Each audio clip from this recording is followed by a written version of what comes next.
I need to leave this room. So Understood. Got you. keep recording. I need to get something to drink. So I'll be back. All right.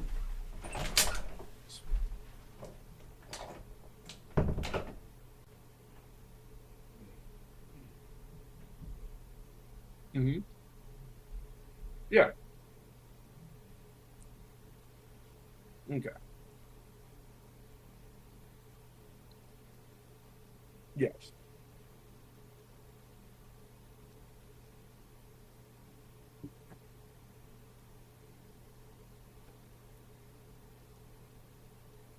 All right.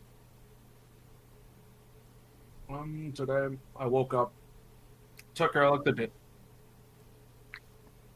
Like when I woke up, I usually wake up about three different times because I'll end up opening my eyes, rolling back and forth, and then I end up falling asleep, and I repeat that until I wake up fully. I got up, checked my phone, make sure I didn't miss a message from my girlfriend since she usually wakes up earlier than me. After that, I got up and ran straight to the bathroom, took care of like, daily routines, brush your teeth, wash your face, make sure I got facial hair, so I gotta make sure that's in order. And after that, I immediately sat down on my computer, I turned it on, and I think I had to reinstall Bloodborne because a couple of friends wanted to play with me. And so I took care of that. I ended up watching some TV shows with friends on Discord until now. We watched, I think it was Kamen Rider Saber, the most recent one that aired.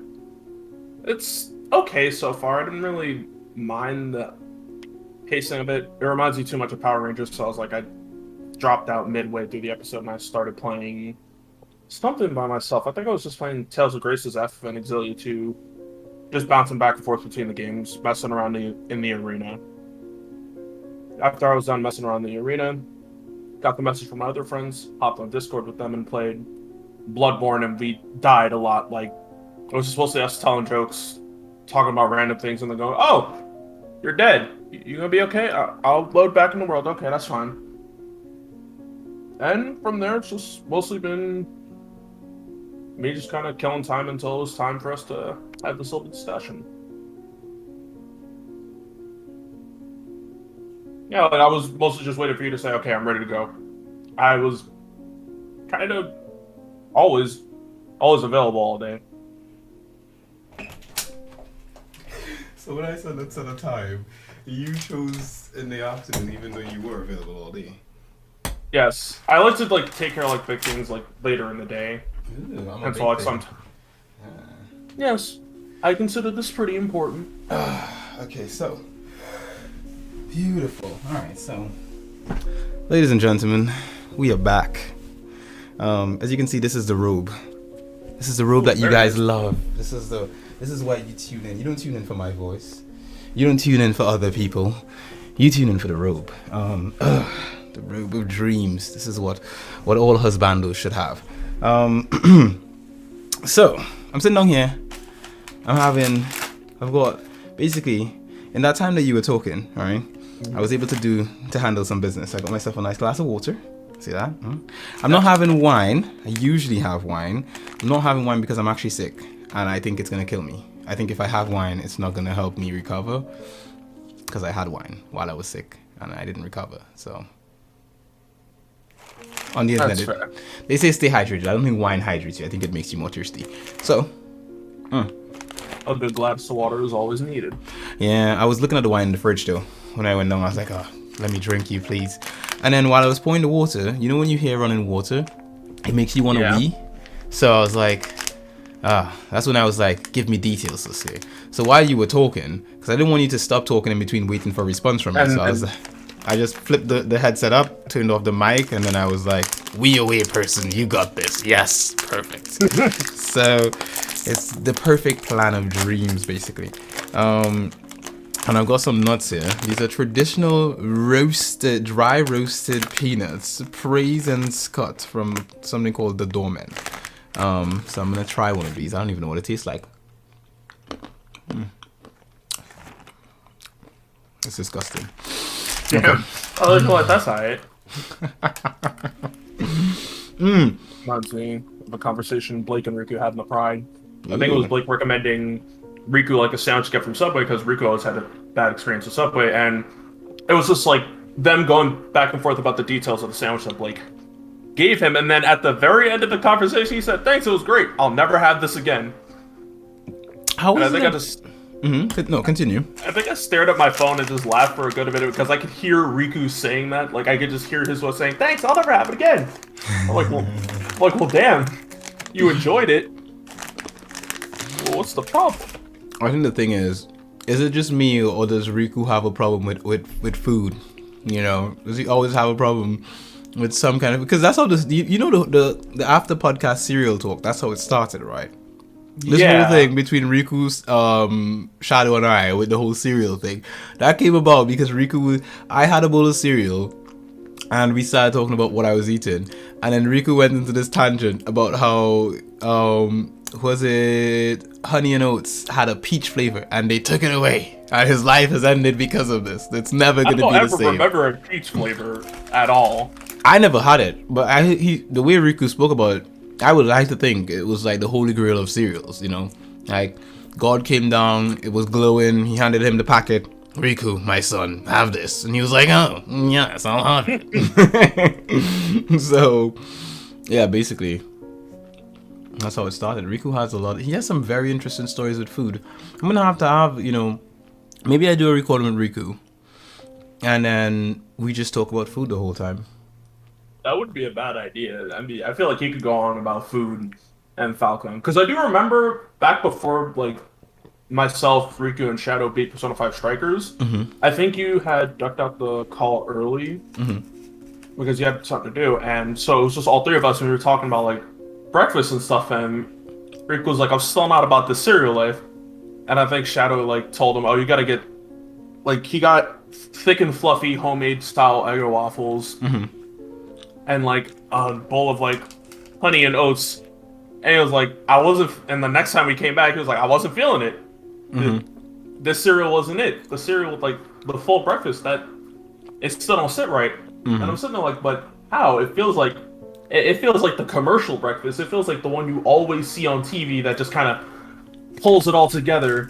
You got the glass of orange juice. You got the oatmeal. You got the bacon, the eggs. You got everything all together, and it still didn't taste right. I was like, no, I just didn't like it. You know why, right? I'm not that kind of person. Why?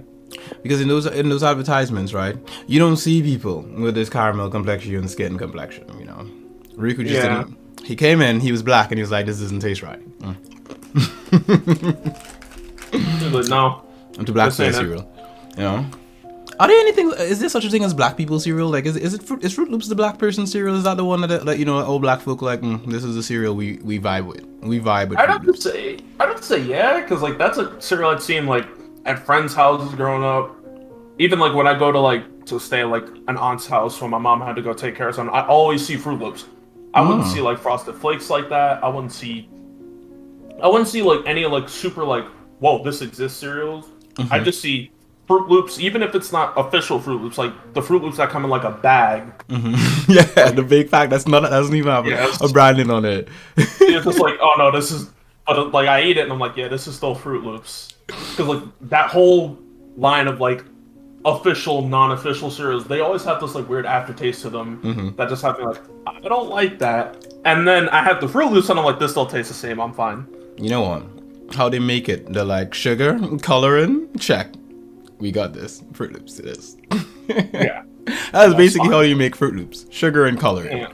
That's basically I remember I got into an argument with a friend like when I was in elementary school, like, no, they don't all taste the same. I'm like, man, I'm pretty sure they do. And I think I saw him again when I was down in Manhattan to go see my great-grandmother, just to say hi. And I see him, I'm like, hey, what's up, how you doing? Like, remember that argument we had when we were kids? He was like, no, stop, don't say it. I'm like, the internet has agreed that they all taste the same. There are no different flavors of Fruit Loops. And like he just kind of got mad and walked across the street like, it was good seeing you. Bye. I'm like, did I offend you? Did I reopen old wounds? I am so sorry.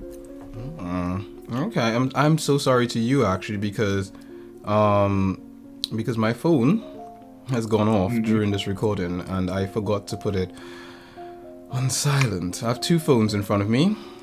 Phone number one, which is my regular phone that I had before that has started to go bad on me, and I don't want it to die, because it's an Android and I can do stuff on it. And then phone number 2, which is an iPhone, which is the new one I'm using right now, just to make sure in case this dies, I'll have this to have my 2-step verification to work and stuff like that. So you got everything good to go. Yeah, I forgot to turn it off though, but now it's off, so it should not do that sound effect. I am so sorry for the listeners, and when I say I'm so sorry, I am not sorry. You guys know what I'm like. I eat when I do recordings. I do whatever the hell I want. You guys tune in and still listen to this stuff because you like what I do. So this is on you. You should just not listen to me. I do want you to listen to me though, so keep listening. Cool. So Sosuke, here's the thing. We're sitting down here having a conversation, and do you even know why we're here? Not entirely. I got the message from you and I was like, oh, cool, you want to interview me next? Nice. And I'm thinking, is this because of how I feel about your taste in food versus mine? Well, Sosuke, you know what? I want a very public place to throw shade at you, basically. And this... Oh, no. No, this was the interview at all. This is all a plan. It was like, yes, I'll get him in front of people. He can't behave like this anymore. He can do this in text format, but the minute that he's in front of people, he'll have to behave himself and accept that I am right about everything, which is true. I'm just right about everything. My waifu choices are the best waifu choices. My food choices are the best food choices. And I don't know. I have other choices. I just don't remember what they are, but they exist. So, yes. Basically. Sosuke, you have come to me not on my daughter's wedding day to ask a favor. That I do not denounce the fact that you eat sugar rush cereal. Explain this to me. It's a thing that I grew up with. It's kind of been a part of me. I can't just let it go. Even then, my mom still does it at her age of 44. I was like, Mom, don't you want to eat something else? Not this? And then she'll look at me and be like, hey, can you open my drawer real quick and give me something? Like, sure. And then I open it and I see M&M's, Skittles, Snickers laid out. I'm like, Mom, did you rob the corner store? No. I just have a sweet tooth. Me. Stop. Don't do this. And then I turn right around and go, I'm going to have 2 bowls of Cinnamon Toast Crunch today. That's fine. I realize, oh no, I get it from her. One day I'm gonna be old man Sosuke.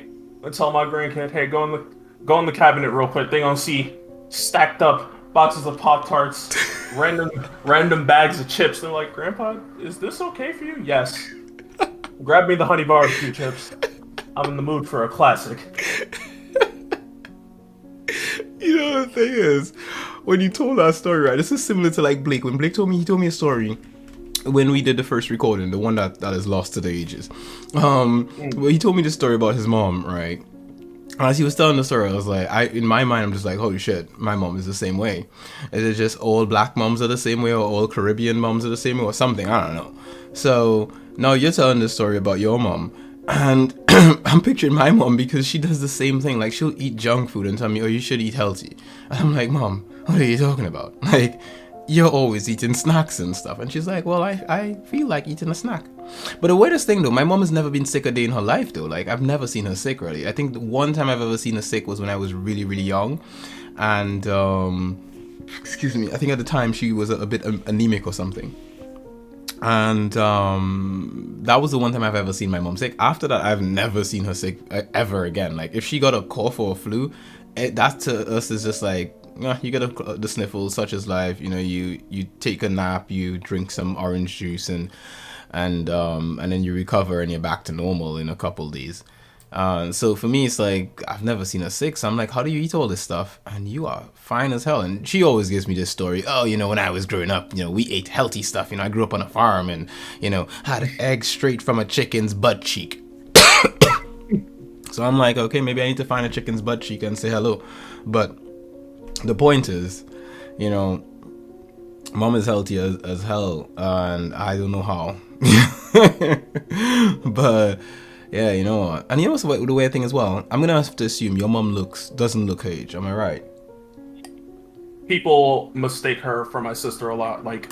I remember a time I posted a picture in the Pride of me and her, like just out helping her shopping and stuff. And Blake was like, "Oh, your sister's kind of cute." I was like, "That's my mother. Stop that." And he was like, "Oh, it's like, oh, I'm sorry." And, like even as a kid, I got that when she'd pick me up from school. They're like, "Oh, your sister's here." I'm like, "Don't say that. That's my mom." And my teacher was like, "You're lying. That can't be your mom." And then my great grandmother was with them. She's like, "Clearly, that's your mom, though. That's grandma." And just for years, it's always been a thing. Like people just look at me whenever I'm out with her and be like, "Miss, someone's following you." She's like, "Yes, that's my son. Is that a problem?" And they got to back up and like take it in. Like, that's your what? Because like I'm a big guy. I'm 6'6" and big. Me following my mom around is just like, he's gonna who's rob that you. with you? You Like, know, I see somebody whisper to her, like, "Excuse me." I'm like, "Do you have a problem?" Like, I'm trying to talk to this lady. I'm like, "That's my mother. Is there an issue?" And everybody, it's just a whole issue of just, yes, I'm taller than my mom. Don't worry about it. I'm taller than my mom as well. I'm not as tall as you. I'm like 5'11", I think. I think about 5'11". So I'm right at the precipice of 6. On good days, I'm a 6. Right, I like to think so. You know, maybe I'll buy heels or something, man heels. So on a good day, but Yeah. but I'm you know I'm taller than my mom. My mom's shorter than me. You know, I walk past her and I tap her on the top of the head. How you doing? So, but the thing is, you know, the reason why I asked that question is that black women tend to age differently, it seems, and you always hear it. I hear it a lot from my white friends. They always tell me, my white friends and my white family, they'll come and they'll tell me stuff like, "Oh, you guys age differently than us. You know, when you're 50, you're not even gonna look anything like I do." And and you know when you think about it, it's actually true. We don't age like white folk. You know, it's just it's different. It is different the way we do age, and I like to think it's a perk to all the suffering that black people have gone through. We don't age the same way, and we don't have problems with the sun. It's perfect. We have benefited, you know. I grew up with the phrase "black don't crack" for years, and Same. I believe it. It's a My fact. aunts and uncles have looked the same since I was like 10. Since you're 10. I don't think that'll ever change. Yeah, you will be 50 and you'll be like, "Uncle, we look the same age." Yeah, we do. You just get taller. That's basically it. You keep the same face and you just get. Because I remember I did a thing on Facebook one time where I was just like, you know that thing where people do like, "This was me when I was 10. This is me when I'm 20." Yeah. I did that. I was like, people were like, "You look the same," and I was like, I guess I do. I haven't changed it. I'm like, I don't age a bit, but it is what it is. You know, I mean, I can see it though. Like, I think you can see it in yourself. Like, you can see as an individual, you can see the changes in yourself. But I think for other people who aren't familiar with you, it's like he looks exactly the same. Because like, I live with my grandmother right now. Mostly happen around our house, and I take care of her. But she always has pictures of like everybody throughout the years up on the walls. So when I look at them, I'm like, wow, I really changed. And then when people come over, they're like, "You still look the same." Really? I do? What part of me looks the same? Do you have a beard? Did you always have a beard as a child? Maybe that's it. No. I wanted one so bad when I was little. It's like, because it just looked cool. And now that I have one, I'm like, it ain't all as hype as it is. It's work. I miss being smooth face. And my mom would just tease me because she don't like the fact that her baby's getting old. She's like, "Nah, that's just dirt. You just gotta wash it off. Like, just wash it off your face real quick. It's dirt." I'm like, "Mom, I just got out of the shower. Go do it again. Trust me. It'll be gone when you get out." That's the thing, you know. That's the thing. When I was younger, kids in school used to tell me rumors. You know, they would tell you like, "Oh, you know what? If you shave the skin where your face is, where your beard should be, it will grow." You know, if you have like one little whisker, and you shave that whisker will become more whiskers, and it will just grow bigger and bushier. And it'll get out of control. Yeah, that doesn't happen. You shave it and nothing happens. Like, I wanted a mustache so badly, and I've hit this area here where mustaches should grow. Nothing comes of it. The only thing happens is I get a little fuzz here, and it just never connects. And I'm like, you know what, this is stupid. I'm done with this. You just kind of said, "Nah, I'm done. You just gotta give up. Moving on." Yeah, you just cut off the whiskers, and now you're just like, well, I mean, if you're not gonna connect, don't bother to grow on my face. Just get away. So it's basically what it's Yeah. like. So Sosuke, we've been how can I say, podcast mates for I don't know, a few episodes of HPMP, yeah? Yeah. You're a long running veteran of HPMP. I am new. I'm the new kid on the block, you know. And I have to say I'm loving it. I love the how can I say, I love the banter. I love the banter. Yeah, the banter's fun. Just like the back and forths. It's brilliant. It's brilliant. And again, you guys all seem to have a really tight knit crew, you know, because like we end an episode and everyone's like, all right, we're hopping into this next chat. Let's go play some Monster Hunter or whatever have you. And I'm like, damn, these guys hang out all the time, you know. I'm like, I get off the call and I'm like, I'm gonna go to bed, hug my pillow, you know, hug my missus, something. And, well, actually, I can't hug her when she's sleeping. If anyone knows this about women, they don't like you hugging them when they're sleeping. Right before bed, yeah, it's all good. But the minute you fall asleep, they don't want you hugging them. And also, as a guy, you don't want anyone hugging you when you're sleeping either, because it's uncomfortable. So Yeah. you hug your pillow. It doesn't sound romantic, but that's just how real life is. You know, I burst that bubble. It's practical. It's practical, yeah. There's gonna be some romantic person out there thinking, she's writing in her book, "Dear diary, I will hug Carlos tonight, and I will love him." And then she sees, oh shit, no. You just said you can't hug people when they're sleeping. Lying true. Never mind. It's basically That didn't happen. Oh man. But yeah, so basically we've been on this podcast together, and I have to say, you guys have a tight-knit community. How did you guys meet? Like, how did you get on HPMP? Like, how did that happen? Because everyone has a different story. That was like a chain reaction of events of just me hopping in Bao's Discord one day when everybody was on. I think it was like the 4th of July. They were all playing Left 4 Dead. I'm like, I want to join y'all. This seems like fun. And from there, I just kind of kept coming in the calls. So I'm like, I like talking to them. They're cool.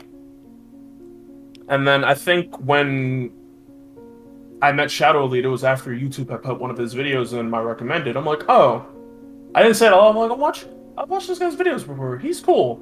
And he was like, and we were talking about Fire Emblem, and Tharja came up and he's like, oh, you mean the best girl? And I stopped like, oh, is that a man of culture I see? Wait a minute. Like, people always love to like rag on Tharja and be like, she ain't all that. Like, excuse me?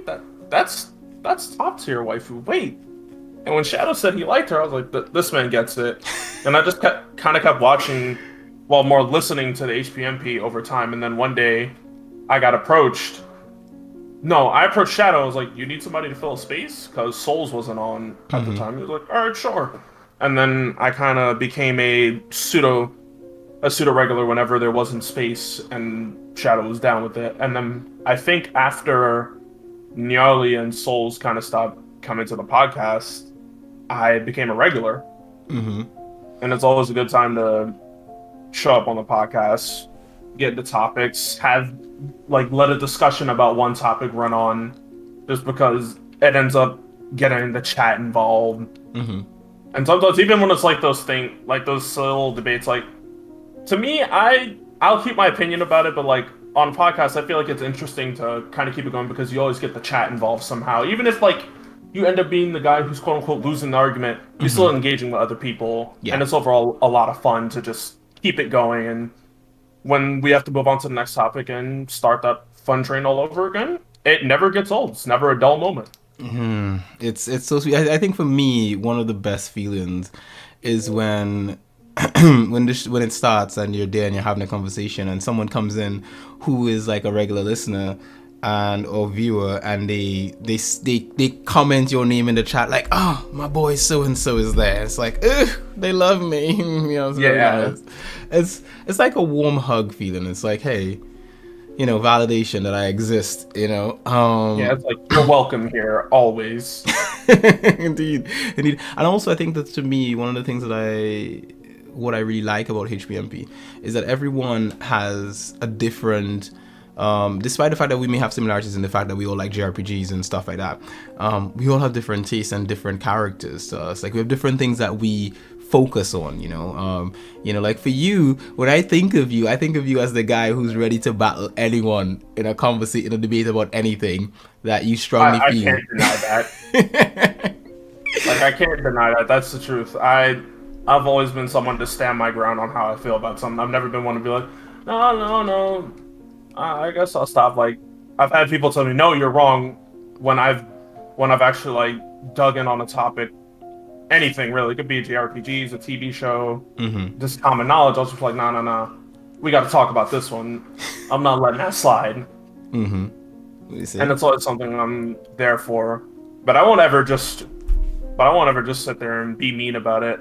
If I bring up if I try to like throw like shade at somebody, I keep it on topic. Yeah. Like I don't just go for personal attacks. It's like at the end, conversations like that are all in good fun. Never here to hurt somebody. Yeah. It's all. I was just like, hey, weren't you the one who only played this game for this reason? Yeah.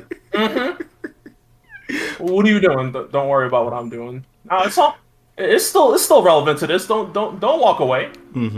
And that's the thing. I love that, and I think also the accountability makes it funny, and two, it also just helps you get along with what you do in it as well. You know, because outside of the podcast, we all create stuff outside our own things that we're working on and stuff like that. And I think the references and the mentions and the stuff like just the other day, Shadow was streaming Nair, and I was getting ready for bed because it was like end of the night here. But I said, you know what, let me just pop into his stream and, you know, show him some support, you know, check my boy out. So I hop into his stream and, and you know, I comment and, you know, he responds and we have a back and forth a bit. And then someone in the comment who listens to, like, HPMP is like, Q, aren't you supposed to be playing Right. You can sit there and stare at the chat like, oh no. Like... It was hilarious. It was such a... Because, to be honest, I do need to get back to Ryza, too. And I have this really bad habit of when... There are some games that I really, really, really, really like. And because of the time I want to spend with them, I end up putting them on the side and focus on, like, what I think are smaller games. So I'm like, oh, I'll jump into this quick thing, get it over with. And then when it's done, I'll have more time to focus on the thing I want. Because I don't want to play the thing I want and then I have to stop in between to go to something else that may not be as good. And so so that's what I was thinking, you know. I was like, oh, Story Seasons isn't gonna be that long, I'll enjoy it and I can go back to Ryza. Poison Control isn't gonna be that long, I'll enjoy it and I'll go back to Ryza. And the thing is, that's not been happening. I've been playing other games and not going back to Ryza, and so it's nice. It's hilarious to me when I get called out for it. And it's also, to a certain extent, a bit of a nudge to remind me, hey, dude, you need to get back to this. Yeah, it's like, oh, okay, funny. Oh, I do need to do that. Because I won't deny, I've been putting up playing Xenoblade Chronicles X. Ooh. Because, like, I got to like, the desert wasteland, and then I was playing, and I'm like, oh, this is fun. And then an electromagnetic storm happened. I kept dying because of like overtime damage and enemies doing damage at the same time. So I'm like, I'll come back to this tomorrow. And I've been saying tomorrow since I think like January. Ooh. So you got when did you get Xenoblade Chronicles X then? I think like a week after my birthday, which is on the 17th of January. My friend who lives in the same apartment building as me, he came downstairs and said, "Oh, sure, you can borrow it." And he handed the copy to me, and I'm like, thanks. And I was really having fun. I was getting into it. I was liking what I was playing. And then the storms happened, and I said, I'll go mess around with something else. And I haven't turned it back on in a while. So, like, I understand. I too am guilty of just going, oh, I'll play this, and I'll get back to it. I'll do this. I'll do it tomorrow. I'll do it tomorrow. And like I think that's something that everyone, to a certain extent, has a thing with, because even Pelvic brought it up on the podcast where she was mentioning that she's been in a bit of a slump, you know, with regards to creating content, you know, and it's something that I know I went through as well, which I did ask Pelvic. I'm throwing shade for Pelvic right now. I did ask Pelvic to be one of the next people that I have a sit down with, and it was specifically so I can talk about that, because I remember during 2020 I went through a huge slump. If you look at my content creation for 2020, my writing, my work, everything, it's just so much less compared to 2019. 2019, I did a whole lot more than 2020 and 2018 and so forth.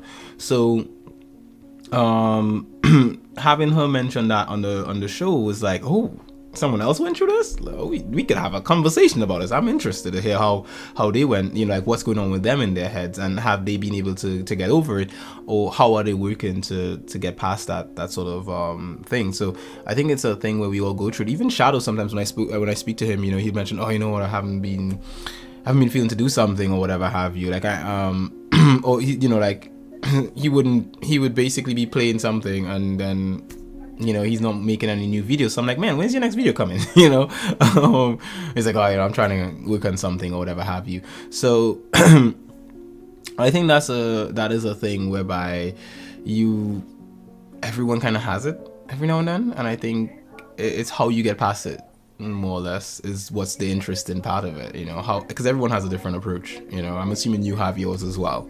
Yeah. I like to break up like pacing of like playing like a consistently story-based game with playing something that doesn't really require too much attention. Like I'll play a Dynasty Warriors game, I'll play Enter the Gungeon, like I'll play like roguelikes or like just fighting games or random beat-em-ups in between whenever I'm not actually playing that game. Because like that's why I haven't picked up another story-based game since I'm already streaming Minish Cap and Summon Night Swordcraft Story, because I don't want to be juggling 3 games at once.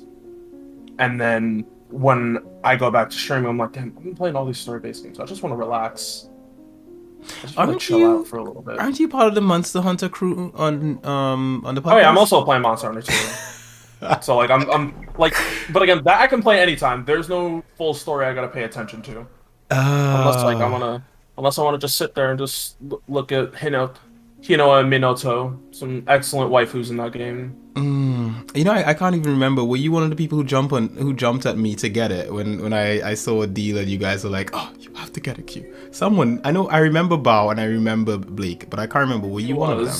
And I was, because like I just want people to try it out. If you don't like it, you don't like it, but at least try out the game, see how you feel, because like Bao and Blake have probably said before, Monster Hunter is best experience with friends.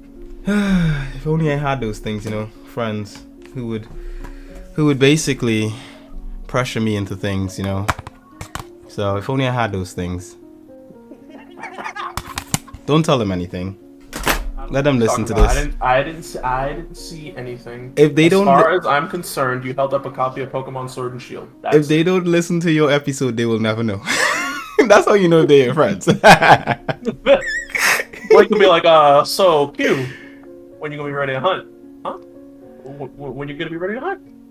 I'm basically just gonna be like the same way I've been in the chat for the whole past weekend, where I've just been like, so you guys not supporting this movement? What's going on? I'm gonna be the same way for the rest of the week. I'm just gonna be just like that. And as far as they know, nothing ever happened. So yeah, the only thing though is one person will probably know, and that'll be Shadow. Well, Shadow and Gab, they would know, because where is it? Yeah. Because I did actually load it up, and I wasn't home when I did, but for some reason I believe your Switch logs everything you launch on it on your profile, and I know I have Shadow. Let me see if I'm correct. I know I have Shadow and Blake. Well, Shadow and Gab in my Switch friend list. So let me see if I'm correct. They would see it. Yeah, Gab is my friend. Ooh, I have Blake. I don't think Blake like stalks his friends' profiles. Exactly. Like, prove a point. I have Bao as well. They don't stalk your profile. They won't know. Like as long as like they weren't on at the time, it should be fine. None of them have seen it because none of them has said anything about it. None of them said anything. Gab, and on my profile is the last thing. It's literally listed as the last thing that I've played. So so unless of course one of them says something, it never happened. So yeah, this is what happens when you hang out. And again, I'm not even sure why I did it. I'm not even sure. Check this out real quick, and I'm done. Yeah, I just who knows, and you know what, the funny thing, it actually includes some kind of code thing. I don't know what this is for. I do not know what this code thing is for, but it's... Oh, that's for the extra dog and cat costumes. Okay. I don't get this kind of stuff, but It hasn't been used. It is again pristine condition.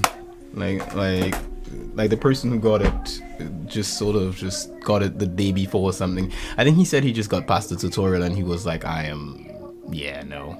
He did the demo and he jumped in. Like he said he probably only got about maybe about let me think. I think he told me something like about maybe no more than an hour maybe he got in it, and yeah, pretty cool guy though, really cool dude. We ended up chatting and we exchanged contact and all that kind of stuff. We're mates now. So he followed me on YouTube right in front of me. He was like, oh, you do YouTube? Yeah, well, let me follow you. So I was like, he a good guy. So yeah, he said it just wasn't his thing. Like he tried it, couldn't get into it. He just said, he just wanted to get something back. And I was like, okay, cool, let's take a look at it. Because you guys were just like, well, I have to say, I can't say you guys because I don't remember if you were one of the people who commented in the chat when we were having our conversation. I can't remember.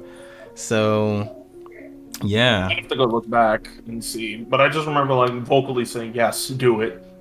Okay, because I can't even check the chat because it's on my. I'm capturing this screen right now, and if I were to pull the chat up, who knows what kind of conversations we were having in there. I have to always be careful. I could dock some people. Some things that didn't need to be seen would be seen. Exactly. So I can't even double check to see if you were one of the ones. But at the end of the day, it happened. So what happens happens.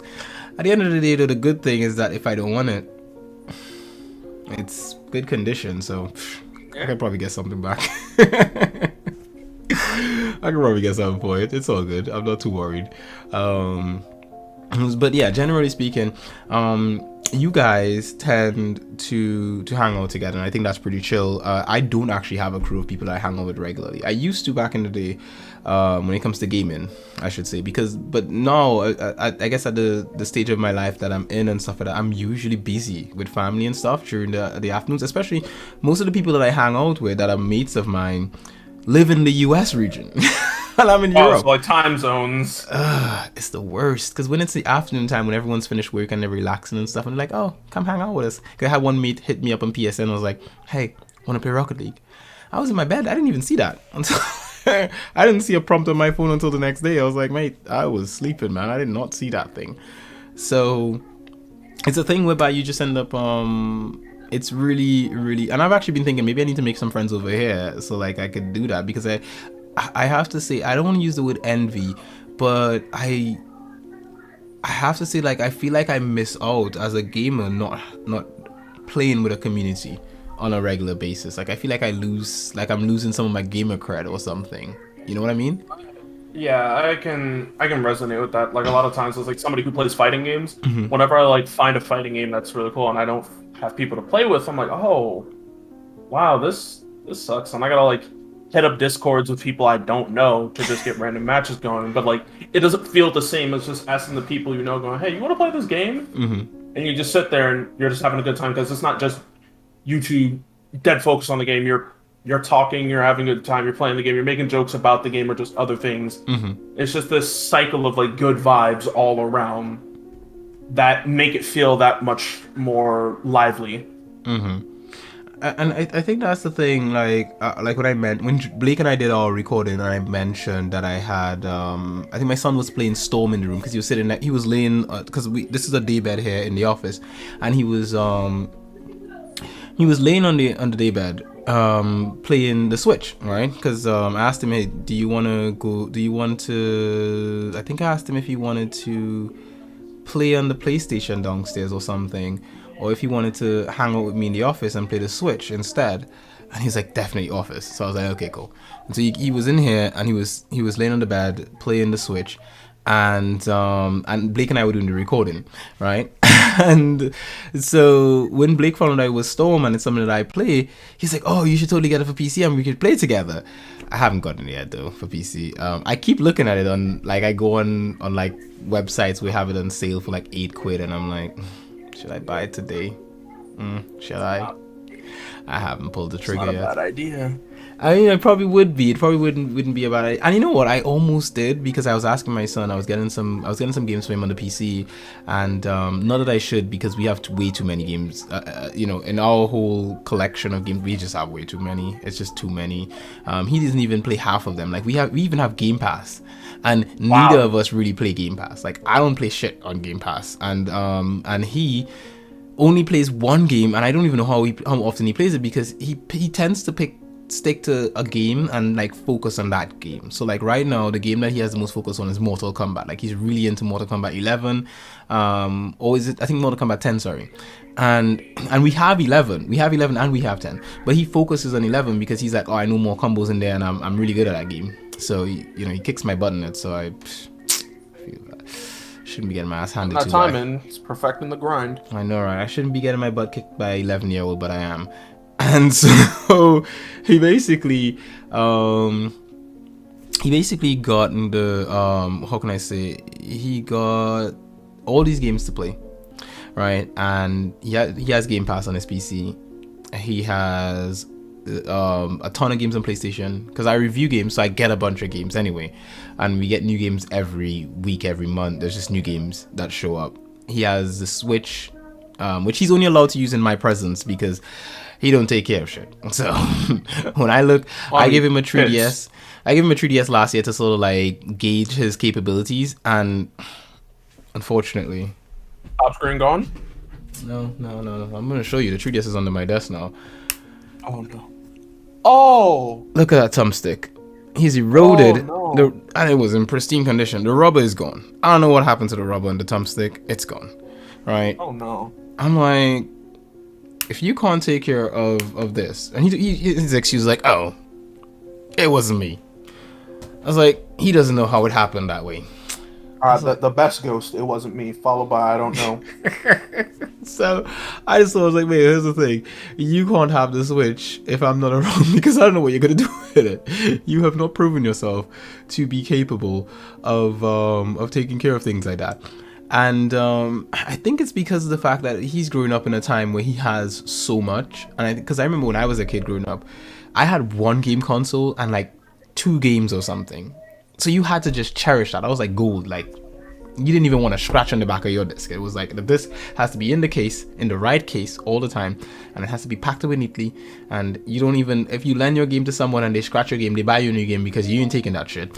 And but for him, he doesn't have to worry about that. He has thousands of games, so for him, it's like, even if I tell him, like, mate, you're not playing Mortal Kombat for the week. Oh, can I have my phone at least? Can I still use my PC? Can I play Paladins? As a kid, I had I didn't have my own personal console until I was given a GameCube. Before that, I had to ask my mom to play her N64, which was like my first true foray into gaming. So when I had my own GameCube and I had it taken away, I tried that. Oh well, can I play the N64? And she's like, no, you can't. And I sat there like, wow, that's crazy. And so when I hear about kids that have so much available to them, it kind of blows my mind. I didn't have options like this as a kid. Access to all of this. Mm-hmm. That's crazy. This new generation has it on the next level, and also they're just really weird. It's just I look at my son and I'm thinking to myself, how are you guys? And not just him and his friends. How are you guys so weird? And generally speaking, he. Like you said, they just have so much, right? And we didn't. And actually, funny thing, my first console was also a GameCube, and I loved it so much. And when it was taken away, it was hell for me. I remember my mom hid my GameCube one time, because she knew if she hid it and she was at work and I got in early, I would just plug it into the telly, play until she got home, and then hide it away after. So, so she hid it inside of a giant soup pot or something. It was a big pot, that big. And the GameCube, it's about that big. It has a handle. Yes. So she just put it in there because she knew I'm not going to go in the kitchen to look for it. I'm going to be looking throughout the whole house, which I did look for it. I just never found it because I wasn't cooking at the time. So I didn't think, oh, she's going to hide it in the sauce pot. And I think one time I was in the kitchen and I think she had asked me to get something for her. Or I think she had asked me to get that pot or something, and it was in there, and I was like, holy shit, this woman is crafty, man. She knows this stuff. you know. And she was like, I really wow, thought that's crazy. she was like, I really thought you'd have found it by now. I was like, yeah. I didn't even find it. But yeah, I think kids these days they have a lot. And I think not just that, but they're just a different generation. Like I think my son and I were in the shops today. We went to the shops, and he sees his mate in the shop because he's pushing the trolley, and I'm like checking stuff off the list, right? You know. Yeah. So the missus gives me a list. She's like, "Oh, we need this, this, this, and this." I'm like, "All right, we get the stuff." All right. So I'm checking stuff off the list, and I'm like, I'm telling him just calculate everything so I can work out that we're keeping to budget. And he looks over and he's like, "Dad, my mate's over there," you know? And I'm like, "Oh, so why don't you go say hi to him?" He's like, "Nah, it's okay." His mate is over there looking at him and he's looking at his mate. I'm like, what is wrong with these kids? Like, As a kid, I would have been like, "Hey, what's going on, man?" Like, I'd take off at the speed of sound and go just go say hi to my friend. You're just like, "Mom, can I go say hi? Dad, can I go say hi to so and so?" No. Yeah. His mate's mom is standing there with his mate's siblings, and the mate is looking at him. He's looking at the mate. I'm like, you kids are weird. So I had to then initiate the approach. So I started walking in the dark. We didn't have to pass there. I was actually going to turn around and go to another aisle. I decided, we'll walk straight down the aisle. He'll have to pass his mate, and then hopefully he'll talk to the mate. We get up close enough to them, and he just looks at his mate. He's like, "Hi," and the mate's like, "Hi," and then they just walk past each other, and I'm like, these kids are weird, man. Like, Weird. I don't get it. It's like, how do you guys even? And that's like his best mate. Like, those guys hang out apparently. And I'm like, no. And then weird thing, we continue getting home. He has another mate that lives not too far from us, and we're walking, and the mate's like going to the shop or something for his mom or parent. I don't know. He's running to a shop nearby, and he sees the mate, and he shouts the mate's name. So let's say the mate's name is Carlos. He's like, "Carlos!" And Carlos is like, "Hi." And then Carlos just continues into the shop. He doesn't even like anything else. It's just like, he doesn't even say anything. He just like waves his hand and runs into the shop. And I'm like, you kids. I just looked at him. I was like, you kids are weird, man. Like, when I was a kid and I saw my mates, we wanted to talk to each other. Like, Mike, what are you up to, man? What have you been doing? You know? I don't know. Maybe it's because they have cell phones and they just probably message each other all the time. I don't know. It's weird. Like, growing up with like the transition from like not having cell phones to contact people to actually having cell phones, like always having access to talking to people. Whenever I see kids not decide, I should walk up to them and say hi. I'll understand if like if they're in a hurry, I won't stop them. I'll just be like, "All right, I'll talk to you later, man." But like if they're not doing anything and y'all are like going in the same direction, or like if y'all have a little bit of time, just stop and talk. Like, texting each other isn't always the best way to talk to somebody. Sometimes you want to have that like face-to-face communication. That's what I'm saying. Because I mean, in the shops, he could have said, "Hey, Dad, I want to go hang with my mate. Is it okay if I go hang with him while you get the rest of the stuff?" Because I would have been like, "Dude, go." Because really and truly, he wasn't doing anything but pushing the cart. Like, I could do that. I go to the shops by myself all the time. It's not a problem. Yeah. I could have been like, "Look, go hang with your mate. When I'm ready to leave, I'll come look for you." Right? Or he has a phone. I could have just texted him like, "Oi, meet me at the front." You know? They don't even have that in them. And the way the mate stood there, he was just like standing next to his mom, not moving from the cart. His siblings are there. The mom's picking up stuff, and I'm just like, good Lord, they're all the same. It's not. I can't even say it's just mine. I'm like, it's just they're all the same. Like, they're just weird. I don't want to have kids, and then that happens. I don't want to have kids, and then my kid just like does that. I'm like, no. Come on. You don't have a choice. Are they not your friend? You don't have a choice. Trust me. Like, you think you do. Like, for me, I wanted my son to play JRPGs. I remember the first time I gave him what was it called? I was like, let me get him with the most basic JRPG. He's gonna play this, he's gonna like it. I got him to play Ni no Kuni. And he's sitting there playing it, right? And I'm working at the time. I'm sitting at my desk doing some work. He's playing, we have a telly on the side, he's playing on the telly Ni no Kuni, and we're just like bonding. And I'm thinking, oh, he's gonna enjoy this game. It looks like anime. He already likes anime. And it has all these it's voice acted, so he doesn't have to like worry about reading shit. And he plays for like about, I don't know, maybe an hour, and he's like, "Dad, I'm tired. Can I take a nap?" I'm What kid has to take a nap when it's gaming time? Like, you game till you drop. Your eyeballs should be watering. In the middle of the day too. Not even like night. It was middle of the day. Sun is bright out, beating in the sky. And he's like, can I take a nap? I look at him with disappointment in my eyes. I'm just like, sure, go ahead. And a single sat there tear. and thought about it, probably. I know, right? There's a single tear just came out my eyes. I was like, I don't even know what to do with myself now. He should have played that game till his eyeballs watered. He didn't. And he's just like, oh, Dad, we don't like the same games. It's okay. I'm like, yeah, I know, but... So, you don't have a choice. You think you do. And I mean, if they take a liking to one thing that you like, then just take that as a win. Like in my case, he likes anime and manga. We read One Piece together every week. I love that. I'm like, great. We read One Piece together. Your boy is happy. He caught up. He read every chapter and caught up to the latest chapter. I am proud. I'm like, that's my boy. And then he loves anime, which he's never gonna hear this recording, at least because he never listens to my podcast. But we started watching this series together called Maggie, The Adventures of Sinbad. And love Maggie. he made me promise that, well, he didn't make me promise. He was like, Dad, just don't watch the next episode without me, right? Because we had like one more episode to watch to get to the end. I think episode 13 or something. And I had the choice when I was having lunch today. Like, I wanted to watch something while I was eating, because I always do. And I had the choice of watch it alone, because we were both gonna have lunch together because we had just got back from the shop. So I was like, oh, he's gonna come upstairs, we're gonna sit down and watch the episode together. But he decided to stay downstairs and do something else. So I was like, well, I'm gonna watch Maggie because I ain't got no time to wait for him, and he doesn't even know. So the next time when he does decide he wants to watch it, will probably be tomorrow or something. I'll pretend I have not seen anything in the episode, but it's gonna be hard to pretend. Like just keep the shock to a minimum. Don't make it obvious. Mm-hmm. Try to like just go like, whoa, that's crazy.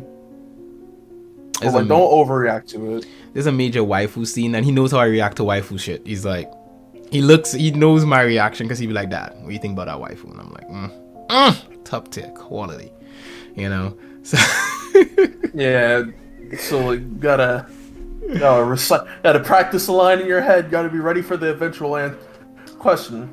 Yeah, gotta be ready for that waifu question. When he comes in and asks me, what do you think of that waifu? I'm gonna have to be like, the waifu of dreams. Beautiful. But that's the thing. I think you shouldn't have fear about being a parent, though. Like, I think if you becoming a parent, I think is one of the most amazing things ever. You know, I think the thing is, and you just don't worry about your kid liking everything you're gonna like. They're probably not. They're probably gonna be weird when you think about it compared to like what you would expect, because you're like, oh, we used to do things different. And I'm sure like with our parents, their generation looked at our generation, so like, oh, these kids are weird, you know. I got hit with that all the time. Like, I think even during like my high school life, when I started having more friends to hang out with and stuff, we would actually just come over to my house, or I'd go to their house, and we'd hang out, watch anime, play games together. My mom was like, oh, weird. You don't like go outside and do anything? I'm like, wow, we don't really go to parks or anything. Like, the most we'll take for a walk is like if we're just going to like a card shop, a manga store, just like GameStop to look at stuff. But we never actually just go somewhere and sit outside. So we usually just hang out at each other's houses. That was my generation too. That was how I grew up. My mates would come over to mine, or I'd go over to theirs, and we would hang out by their house playing Yu-Gi-Oh cards or something, or Beyblade or whatever. And their mom or my mom would come and be like, why are you guys just go down and play cricket or something, or go kick a football or something. I'm like, no, we're good. We do that at school, you know. We don't need that right now. We need time to play our video games and stuff, you know. And I think this generation is different, because like now, like with my kids, when we go to the park, I'll be like, hey, I'll tell my son, like, why don't you like invite your mate to come, and we could, you can play with your mate when you guys are riding your bikes and stuff. And he's like, maybe next time. And I'm like, no, like, not maybe next time. You invite the lad over. You say, hey, let's go to the park and chill, have some fun.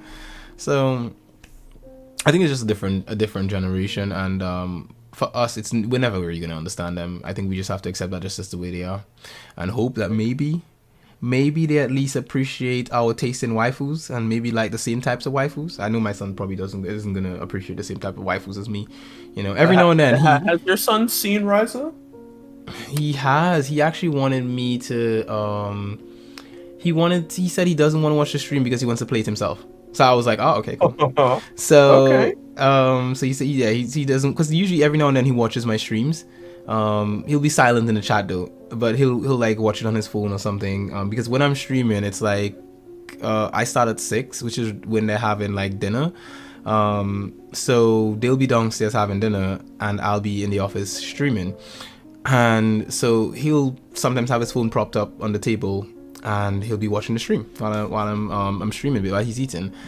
And so because of that, he basically has certain streams he just wouldn't watch. He'll just tell me that I'm not gonna watch this because I want to actually play that game myself. I don't want to see what you're playing in the game because it will spoil it for me, which I'm happy for, because I'm happy that he actually cares about spoilers, because I care about spoilers. Like, I wouldn't watch a stream for something that I actually really want to see the story, which hurts me because I have mates who I like to support their streams but who happen to all be playing games that I like, you know, like Blake plays stuff that I like, Shadow plays stuff that I like. So it's like, oh no. Like, I want to support you. I'm gonna mute the stream and leave it open in the tab. That way, like, it still counts that I'm watching. I do that. I come in for the first few minutes and I leave a couple comments and I try to ignore everything about the game that they're doing, but just like respond, like talk to them, and then I will just silently leave it running in the back. Like one time, my missus, I think it was sometime this week, Shadow's stream was running in the other room and we were having a conversation in the other room, and she's like, "What's that sound?" I was like, "Oh, that's my phone." She's like, "Is someone calling you?" No, it's a stream, Shadow's stream. She's like, "Oh." I was like, "Yeah, don't worry about it. It's just running in the background." So, Shadow, your last stream, bro. When you stopped seeing me commenting, I left you in the other room, but I was there for them numbers though.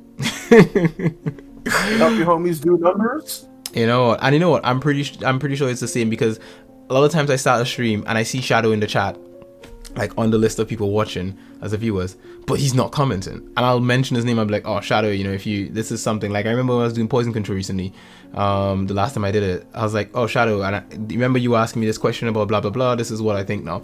And like, I don't know, like half an hour in, Shadow comments, "Oh, by the way, you know, what do you think about this?" I was like, in the back of my mind, just explain this to him like earlier in the stream. Wasn't he listening? I was like, he's probably doing the same thing I do, and I just explained it again.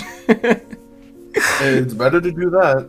So yeah, I would say that. And you stream as well, Sosuke, correct? Yeah. What is your most streamed game right now? What is your current focus?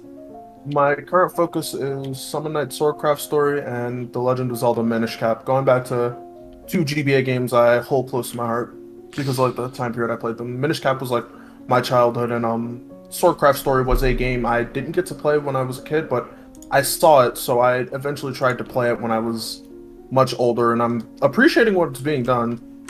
And on like a GBA, no less, like, it's very pretty sprite quality, music's good, art style's great, and like, just to give you an idea, like, the way the game starts, like, I forget that the summon beast is like a cute girl with like pink hair, and she immediately says, you're the one that's promised to be my husband. And I had to stop like for a minute midstream, like, wait, husband? I just summoned you. You want to explain? You never And know. like, I do like her design. Cute pink hair. She's like I think she's like an angel. It's like her design overall just flows together nicely. I'm like, wait, I just kind of want to just stare at this character design. Like, I looked it up and I'm like, I like her. This is nice, but her default name is Sugar, so I was like, that's You should love her more. You should be like, "Ooh, you are in my Fruit Loops." Sosuke, here's a question. What is your Twitch name again? I am following you on Twitch if I'm correct, but I'm not loading in my I'm not logging in my profile because I don't know what the hell I have pop up on what's gonna pop up on my screen. So what would be your Twitch name? Sosuke the Wandering Gamer. Alright, spell that Sosuke for me, because I can't remember how to spell your Sosuke. I look at your name in the chat every time I need to spell it. Sosuke. Sosuke, because it's not spelled like. Okay, so Sosuke. Oh, there you are. Oh, you're the second one to come up, and this is incognito. Holy shit, Sosuke. Get on with your bad self. Ooh, okay, so Sosuke the Wandering Gamer, 70 followers, right? Monster Hunter.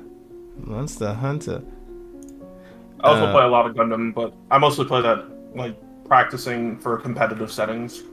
That's where I mostly talk to, like, chat and just sit there and mess around a lot. You know what? I'm looking at this. Suggested streamers. My name isn't here. I hate you already. I need to fix that. I haven't updated that in a while. I'm gonna do this to everyone. I'm gonna shade everyone. I'm gonna go into Blake's, because I know Blake. My name is not on Blake's, and he's live right now. You know. Oh, word! He's live, and you're. He's live right now. He's got 9 people watching him right now. I'm gonna come in there and be like, oh, I'm not even in your suggestions, because I'm sure if we go on Blake's channel, let's go there to his channel tab. Ugh. Holy crap, he doesn't even have shadow here. Ugh. You don't even have shadow. Yeah, I need to like update that, because I think I did that back when I finished my first game on stream, which was Castlevania Aria of Sorrow. So I did that right after that stream. But we don't need to be looking at Blake's stream right now. We gotta actually no. I kind of should keep it on Blake, because then it gives him the views that 10 because he's a 9 right now. But now we gotta show your channel, because we're having a conversation with you. So this is where you find Sosuke the Wandering Gamer on Twitch. Sosuke, do you do YouTube as well? I want to get back into doing it like edited content, because I initially started up a playthrough of Odin's Leafrasir for the Vita. Yes, the Vita version, not the PS4 version. Oh. But it still runs fine on Vita, so I was cool with that. And it's also just like a edited down version with like a lot of jokes and meme stuff in there. But once I get like the Vita working again, I'm gonna get back to doing that, because I want something to do in my off time when I'm not streaming. Because I do have fun playing the game, but I also have fun like editing together the video. Like those first 2 videos, I take pride in, just because I was sitting there like, I really like how this turned out as a whole. When I have one of my friends, someone's like, oh, that was your video, Odin Syria? That was funny. And it just made me feel nice. Like, yeah, I did that. That was me. I can do it again. I want to just like put more time into that. I think that's the thing. I think it's I think what I've noticed when it comes to creating like videos and doing editing and all that kind of stuff, I think more so than anything else is, as a creative person, you tend to think so much about what you want, as in your creative vision, that a lot of times that thinking actually hurts you more, because sometimes what we would think is our worst video is actually the best video to someone. You know, like I may make a video and be like, oh god, I could have done it better, and then people come in the chat and they like the video, and it's probably my most liked video or something. I'm like, this video, I hate this video, I want to take it down, I want to like edit it, remake it. Exactly. And then but that's still like the video that most people are checking out and they're liking more and all that kind of stuff. And then some of the videos where you put the most work into and you're like, oh my god, this is the best thing I've ever done, people are like, this video is shit, man, like you suck, you know, go kill yourself, throw yourself into a hole or something. And you're like, good lord, like seriously, like this is the best work I've done, you know, I like this. This is great. This has the best waifu in it. But I think that at the end of the day, I think this is where basically you essentially have to come to the point of just like, look, I'm just gonna put out what I put out, and people are just gonna either like it or they're gonna hate it. Like even with this, I remember when I decided I'm gonna do it, I just said, you know what, I love well edited stuff, and I just said to myself, you know what, I'm not gonna put in any set of effort to edit this thing. I am literally just gonna do a recording with someone, have a conversation, and make that the thing. Like that's gonna be it. And it's gonna be not, I don't even want to structure the comment, because everything else I do, I want structure to it. I want a show notes, I want a list of everything, I want a time check, I want everything outlined in like this neat packet. You want like a set path, but with this you want you want that natural flow to it. Exactly. You know, it's the reason why I got up at the beginning and went and took a wee. You know, I was like, yeah, buddy. And just like break up the flow. Like, hold on, everybody, pause the video, come back after this. You know what? I think at the beginning for the video version of this, I'm gonna put like you know, the time stamp things. And if I don't do it, remind me to add it in. I'm gonna put the timestamp, and it's gonna be like we moment, so like people know, okay, you can skip this if you don't want. You don't want my random moment of we. That's gonna be basically essentially how I end up doing it. But yeah, I have to say, even though I'm following you, I have not actually seen any of your streams, because the time when you are streaming, I'm already in bed.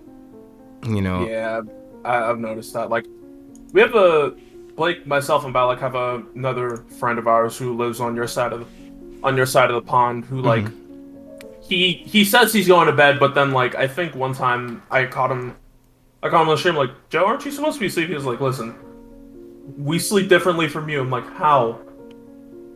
Sir, it is probably late for you. You said it was 2 a.m. in the Pride. Why are you now saying you're going to bed? You said you were going to bed at like 10 for you. Like, get it all together, Joe. Please get some rest. And then the next time we talked to him, he was like, I hated going to that lecture.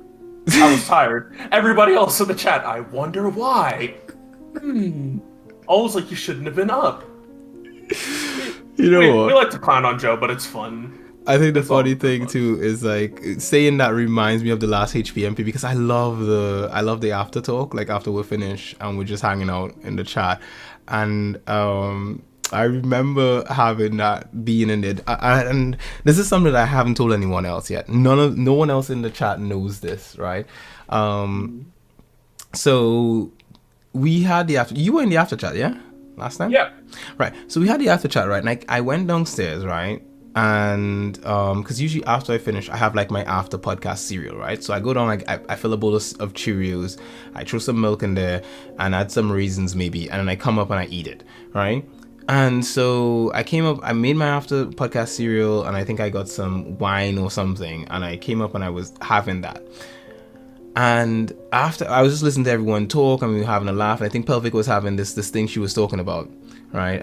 It was a really interesting conversation. So everyone was talking about this sort of stuff, and Pelvic was questioning everyone about this. I can't remember specifically what it was, but I remember she was questioning everyone about something. I remember what it was, but obviously we can't talk about to it. keep you getting paid from this. Yeah, we're gonna leave it at that. Exactly. So basically, I specifically remember coming in here and I said, okay, you know what?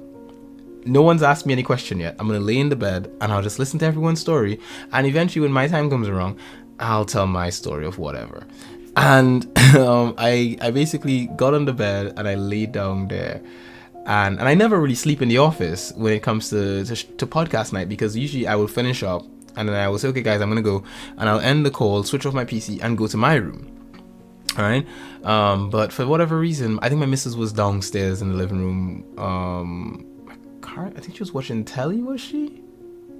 Because I think she was off from work that week. I think she was up watching telly or something, and I was like, well, I don't have to go to bed. She's not gonna be in there, so I ain't going. Lay here. Yeah, because I mean, generally speaking, she's the one who's like, oh, I need you in the bed next to me. And not that I don't like sleeping next to her. It's just, look, I will sleep anywhere. I'll sleep on the floor. Like, I think that's just like a man thing in general. Yeah, my mom told me for years that I've slept anywhere.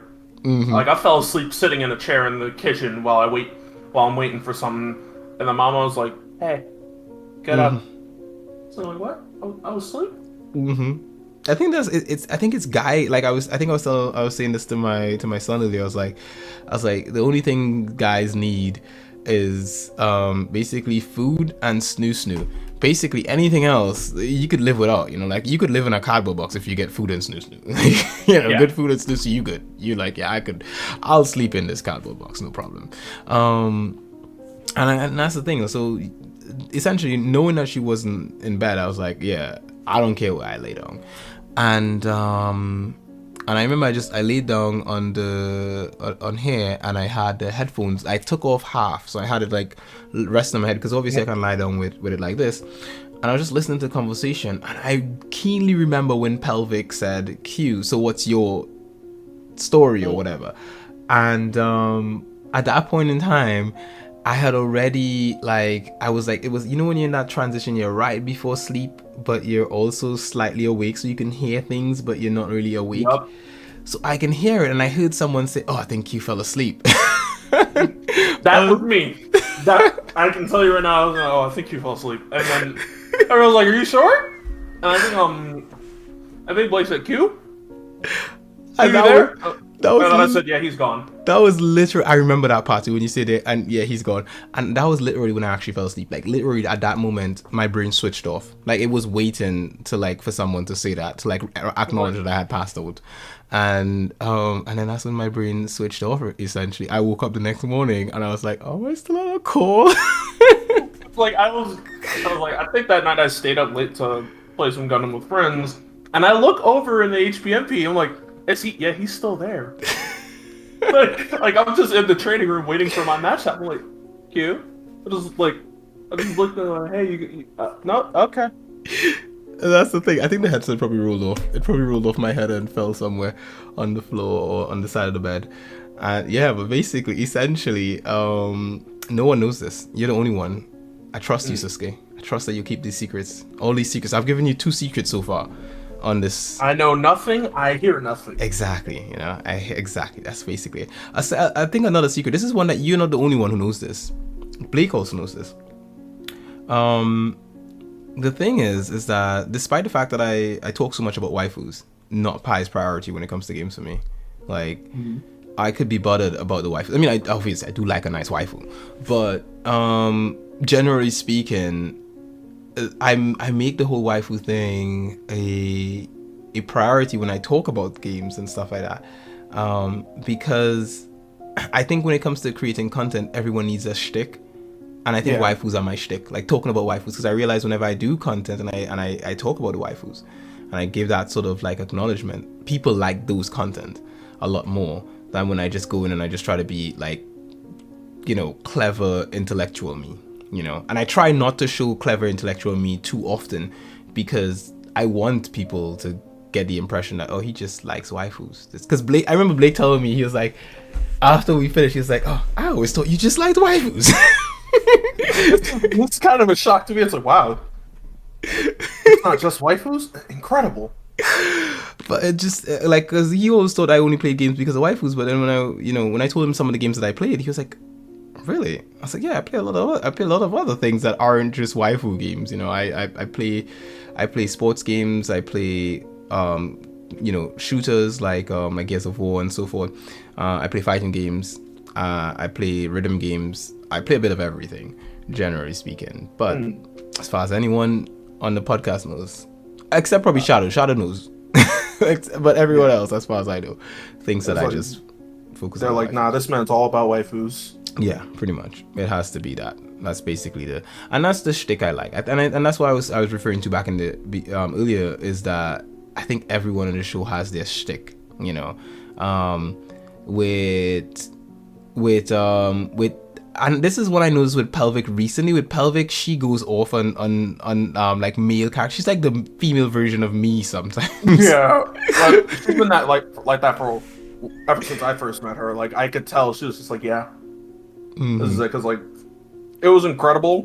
But I think I realized, yeah, the character could be pretty. It should be head over heels with him, because like I wasn't joking about the comment I made about her liking Griffith from Berserk. She really like, she's just like him.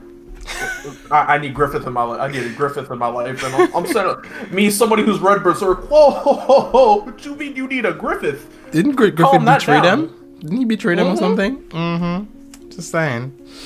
You know, you can't be out there doing these things. But again, as I say, you know, sometimes you can't help who you waifu, you know, or your husbando. You know, you can't help these things. It just happens, and. I think everyone has their shtick. I like everyone's shtick. I like Blake's shtick. I like Gabs. I like Bao. I love Riku's. Riku's shtick cracks me up. Not a shtick. That's not a shtick. That is 100% Riku, all the time. Like he could be, like, he definitely has the serious ones, but I think like most of the time, like I forget when this happened, but I think it was me, Bao, Blake, and another friend of ours, Ryusei. We were watching a story recap for Trails in the Sky because he just didn't find, like, visually, he didn't want to play Trails in the Sky. He thought they were boring looking. And so we're watching the recap, and then somebody pops in and we go, oh shit, is that Riku? Oh no, it's G-Shadow. We hear another Discord pop-in sound. Blake, what the fuck fuck is this? And we all started dying of laughter. And he was like, Riku, listen, I'm technically playing the game. No, you're supposed to fucking play the game. It was so funny just hearing him go off. I was listening to, like, in the back of my head, I'm like, he really... Like, I love that the passion for, like, the Trails games is that deep for him, but, like, damn, bro. Just let him do what he do. Like, if somebody, like, I'm a hardcore Tales of fan. If somebody looks at me and says, I don't like this, I don't really like the gameplay of Vesperia. Okay. But I might pull a Riku once just to see how they react. You're supposed to be laughing combos, you're not supposed to be watching a story. And just, I want to see, like, the reaction to that, because, like, everybody else is laughing, but I'm pretty sure Blake was like, wait, let me have this. Oh man, that is priceless. That is.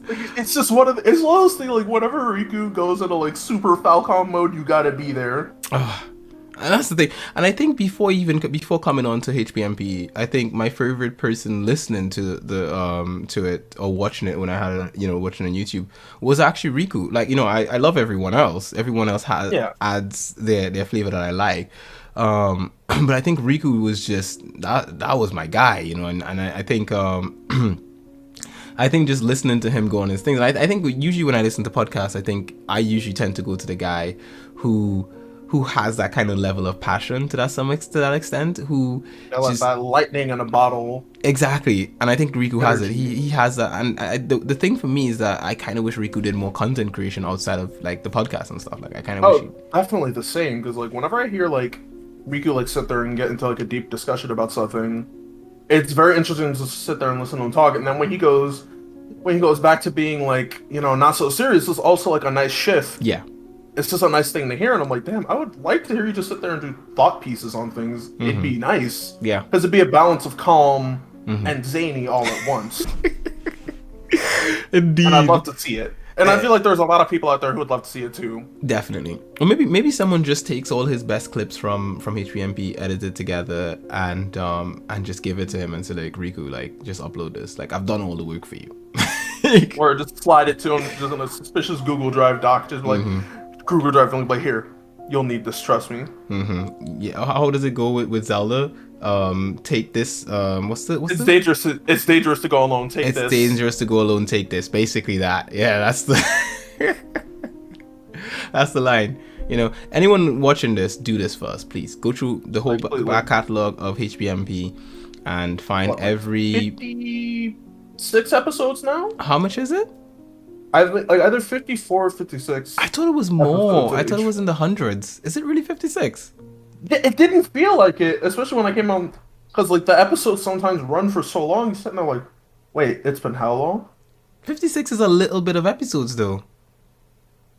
Like I'm checking Shadow's channel on my phone now. It can't be 56. Like, isn't it a higher number, or has he reset the number? Checking now. I know he has a certain amount on like podcast apps, but I was thinking the podcast had more than 56 episodes. I don't think he has the most recent episode up, the one with the bootleg Persona up, because like apparently no, it's 60, but that still doesn't feel like a lot. No, because I mean I've done podcasts where we have hundreds of episodes, and I know Shadow's been doing HBMP for a while. So it, because it's been years, hasn't it? Like HBMP has been released for years. So, yeah, like this was running back when Tales of Berseria came out. Yeah, 2015. Yeah, it can't be 60 episodes. I would have to assume that Shadow reset the number. Like maybe he got up to like maybe one something and decided, you know what, I'm just gonna change it over again, and we'll just start from scratch. Because again, it can't be that much. Like if we go to Shadow's, let's I'm already on here. Let's see if we go to Shadow's YouTube channel. How do I do this? SHADO Shadow HD. All right, go to YouTube. Go to search. Type in HBMP. Let's see if anything comes up. HBMP. Only 66. Holy crap. Yeah, like the most recent episode is numbered at 60, so I'm like, did he? Had to have cut out a few. I would have to assume so, because I'm seeing 66 in the playlist. The playlist says But 60. he only lists like 60 episodes. Episode 14 was 4 years ago. Wow.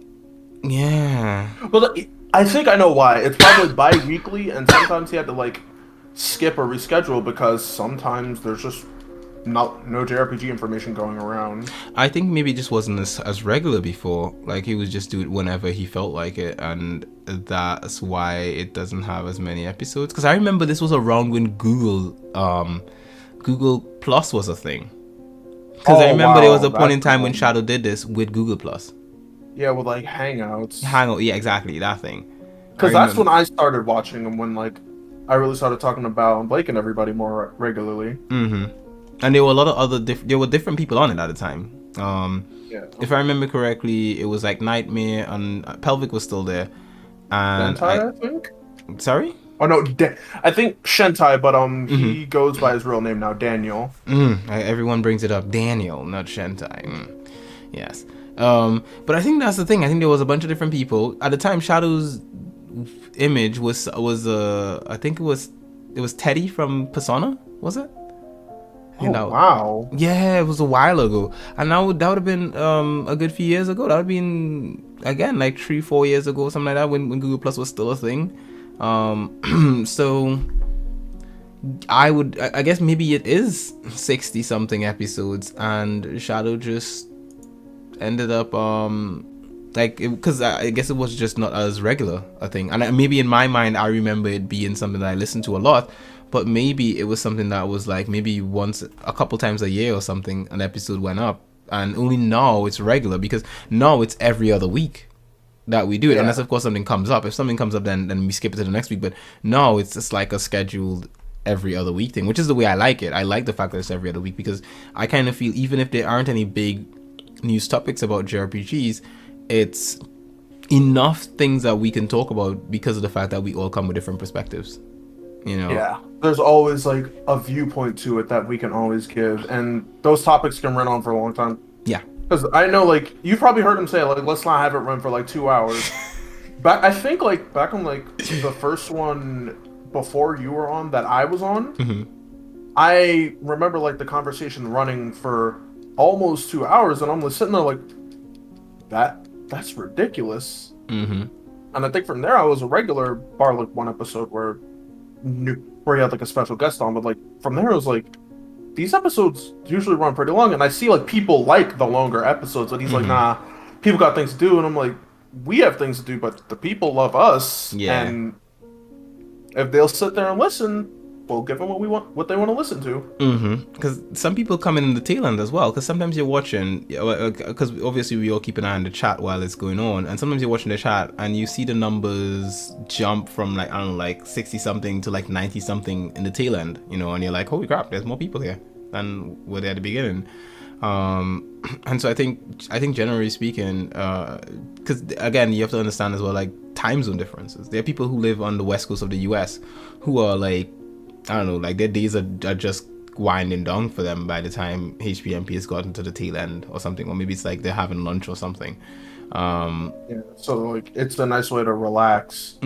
Exactly, and that's generally when I tend to listen to the best podcast I listen to is when it's 2 times I listen to podcasts, and this is one of the things why I encourage Shadow to put it up as an audio version on Spotify and stuff now, which he does have it up there now, which is awesome. Is because some of my best time listening to podcasts is when I'm out and about running errands in town, or I'm doing like, you know, like menial tasks, like, you know, like doing the lawn or something, or, you know, doing dishes or whatever. Like right now when I'm finished doing this and I'm gonna do some house stuff, I'm gonna put on a podcast and listen to it. Like that, I need background noise. So that when it comes to that, sometimes YouTube is not the best option, because if you're out and about and you have like your phone in your pocket, you can't have YouTube playing in the background with your phone in your pocket. It just doesn't work that way. You switch off the screen and YouTube stops playing. You gotta pay for that feature. Yep, which ain't nobody really. Like my missus keeps telling me, Q, let's get this. I'll pay for it, and then we can all have this. And I'm like, what? That's not a priority, lady. Like we could just use Spotify. Like if we want to, because she's like, YouTube knows me. It knows my playlist and stuff, you know. Spotify will also know you and your playlist. And we can get a Spotify family plan, and it will basically handle all of that, so no worries there, but yeah, I don't know, one of these days she's just gonna ignore me and do it anyway, because that's what she does. She'll just be like, look, we have this now, and then it's just sitting there like, well, I mean, I told you not to, but all right. I'll use it when she does, or if she does it, I'm just gonna be like, yeah, well, fine, it is what it is. Well, we have it now, so such is life. And yeah, I mean, generally speaking, I think it's things like that. I think we may think that we need to sort of like curate ourselves to keep it to a length for people, but I think there are just some people who just want background noise, who just want a conversation while they're doing something, like taking a long drive, or having lunch, or cycling the wrong tongue like I do. I love when I can put on something to play and I'm cycling in tongue and I don't have to worry about it ending before I get back. I can be out in town and do my shopping and zip around wherever I need to go and enjoy the fresh air and listen to, because sometimes I listen to us. Sometimes the podcast I'm listening to for something else cuts off, like it's done, and you're like, well, gotta find something else to listen to. HPMP's on my phone. I'm like, let me listen to us. The worst part though is when you're listening to yourself and recording, you're like, good lord, I sound terrible. I can't stand the playback of my voice. Like, I'm I'm somebody who needs noise in the background, but like I don't think I could go to an HPMP podcast just because I don't like my voice. Like, I start every morning of mine with music. I listen to music. I relax for a little bit before I like get up and start doing my thing for the rest of the day. Mm-hmm. But like, if I'm slowly getting used to the sound of my own voice again. So like, I'm pretty sure by the time I'm used to it, I'll be able to just throw on HPMP, and I won't go. And when I start talking, I don't go, ugh. Yeah. I'll just play. Oh, they're like, oh, I know that guy. So that's what I do now, because when it comes to YouTube, I love my voice on YouTube in the sense of like, I'm accustomed to like when I curate my content, like when I make a review or something, I like my reviews. But on HPMP, because it's something that I'm recently doing, when I hear myself on HPMP, like a question is asked and it's like, hey, what do you think? And I come in and I say something. I'm like, I'm thinking to myself like, you could have done it better, Q. You could have said something else. Yeah, exactly. You could have mentioned something better than this, or say it differently, or your tone wasn't manly enough, or whatever. And how dare you, basically make us look bad, And but you could have been better. Yes, you could have. You failed us. You failed us both, me and B. And like, you ever seen that meme of like Kermit the Frog like looking at like the version of himself with the Sith hood on? Yes, that's pretty much what it feels like. Just, how could you do this? How could you? Failed us. You failed us so much. That is definitely me when I listen to HPMP right now. But I'm slowly, like you say, I'm slowly getting accustomed to my voice. I'm slowly getting accustomed to actually hearing myself on that podcast.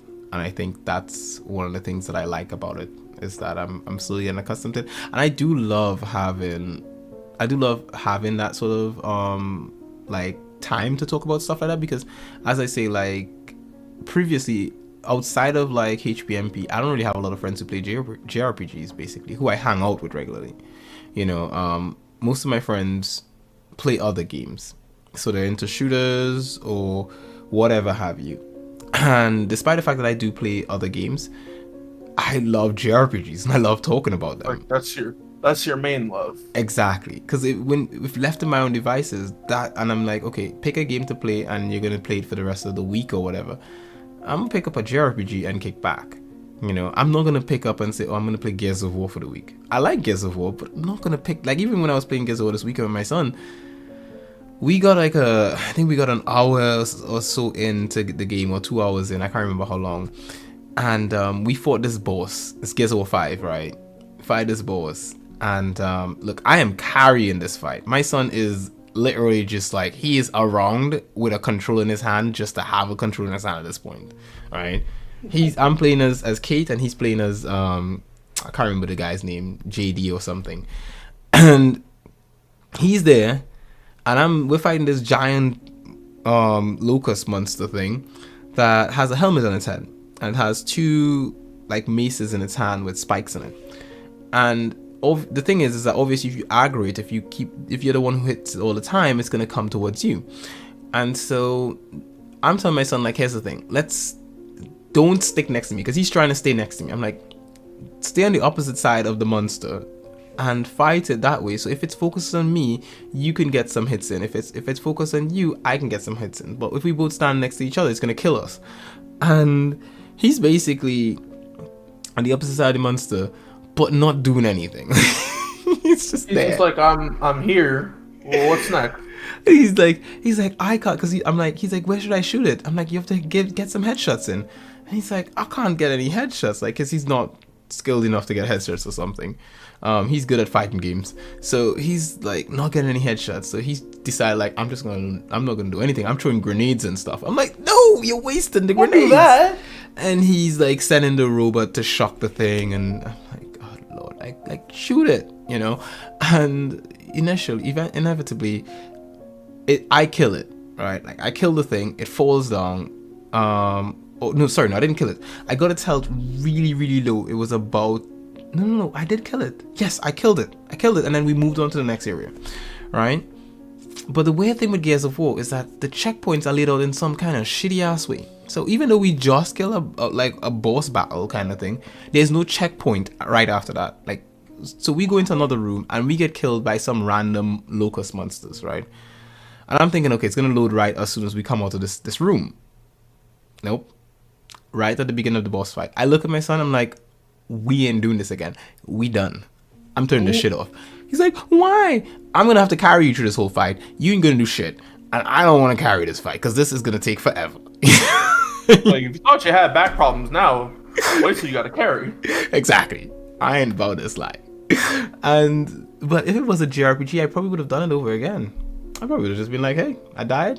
I could sit down for another hour. Let's try this one more time. Exactly. I could load it back up. It's all good. I could take it. But for Gears of War, I was like, hell to the no. I was like, let's turn on a fighting game. You want to play some Guilty Gear? Let's do some Guilty Gear. He kicked my ass in Guilty Gear though. I think it was payback for the fact that I was that I didn't want to play Gears. You were like, I am carrying you. Yeah, he basically he and it was his first time playing. He picked Soul Bad Guy, and I was just messing around with different characters, and then eventually I was like, okay, I'm gonna get serious with him. I can't be losing like this. And I picked what's the other guy? His brother. Can't remember his name. The guy in the blue and white outfit. I picked him. Kai. I picked Kai. And I'm like, yeah, I know Kai can handle Soul. Like the combos are pretty simple, and I can even if I can't pull off a special well enough, I can do a decent combo and I can block and I'll kick his butt. Nope. He's breaking my combos. He's countering everything. This kid's like, you gonna tell me you're carrying me? I'm about to carry you to these L's. Yep.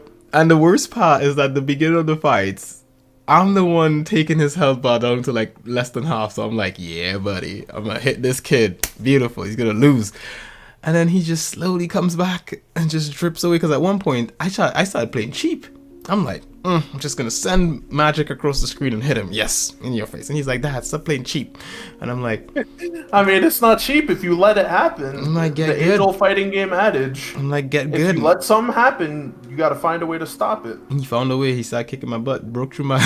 he jumped over it and then just like covered with that. Soul has this move where he comes in with that kind of kick from above, and then he just like. Oh yeah. I know what move that is. And I was low blocking, and that's a high block kind of move, so I get hit. And then how it works too, I think it goes high block. So you're supposed to high block and then low block right after. And so I'm just sticking to one block, and he's messing me up constantly. And then once he comes out of that, he just straight into a combo. And so I was like, good freaking Lord, this kid, man, like, he is kicking my butt. And I was telling my missus about it today. I was like, you know what? I'm gonna actually start practicing fighting games again. I can't have this. Like, he thinks he's better than me now. He looked at you like, are you serious? I'm very serious. I am very, like, with Naruto, he was really good at Naruto at one point in time. And I kind of feel like I'm taking away, like, I took away his dream or something. Like, he was so good at Naruto. It was the only game he cared about. It was Stormfall all the time. And then one night we were up playing. All right, I think his mom was hanging out with a friend or something that night. And he was like, well, I'm gonna I'm so good, right? Because I did this thing to my brother when he was there, right? Where I won a fight and I was playing with Itachi. And Itachi says this line when he wins. It's something like we're not even on the same level or something like that. And I think I said to my brother, right? You know, because smack talk, right? I was like, we're not even on the same level. And I just like, yeah, that good. And my son beats me in the game, and he starts saying it to me. He's like, how's it taste? He's like, we're not even on the same level. And I'm like, this kid has got to be kidding me. He's taking the piss at me. And there's like one side of me is like, so proud. Look at him. He's gonna do that to his friends. They're gonna cry. I'm like, yes, do it, son. And then the other side of me is like, kid, you do not know who you are talking to. The disrespect, the piss. And at that point, I was like, I can't have this. Like, I'm not even playing my A game yet, right? Because Naruto is a game that I actually can play really well. Like, so I was like, I switched to like my best character. I'm curious. Like, what is your best character, if I may ask? It's Sosuke. Any Sosuke, to be honest, is my best character. So I pick Sosuke, and I just go in. Right? Now I can play any character, but Sosuke is the guy, I think, because he has some good ranged attacks and he can pressure easily. Like you can easily use Sosuke to pressure anyone, especially if you're using like one of his, like, let's say you're using Sosuke from the Boruto movie. Oh, where he's like really strong. That's heavy pressure. Like you can literally do what do you call that move? Amaterasu, and just have that shit follow someone around and then rush them and just keep peppering them on every time they teleport. Then you just do your cancel, hit them, and just keep it going. And then you can do that teleport kunai thing where he sends the shurikens and then it hits you, and then he teleports behind you and hits you that special move. And so for him being that OP, it's easy to just decimate someone. And at the time, my son, he had gotten so good with Konohamaru. Like Konohamaru was his guy, and he was kicking everyone. Like I was actively trying with some of the characters, and I was like, I'm not getting anywhere. Like Konohamaru has this weird sort of like invincibility state at some point in his attack that if he does it, like for his special attack, it doesn't matter what the fuck you're doing, he's gonna hit you. And weird. I was like, I ain't taking this shit, because his smack talk was getting worse. Went to Sosuke, and he's like, Dad, that's your best character. Why you pick Sosuke? I was like, let me teach you something, right? Fact of the matter is that you think, because he was like, oh, I'm so good at this game, I'm the best. I was like, let me teach you. Let me put you in your place, son. This is where you need to be. All right. And I was like, listen carefully. You're not gonna win one more fight for the rest of the night. Oh no. And so said, so done. I just buried him. I dug the grave, shoved him in there and pat it down and put a nice little flower on top.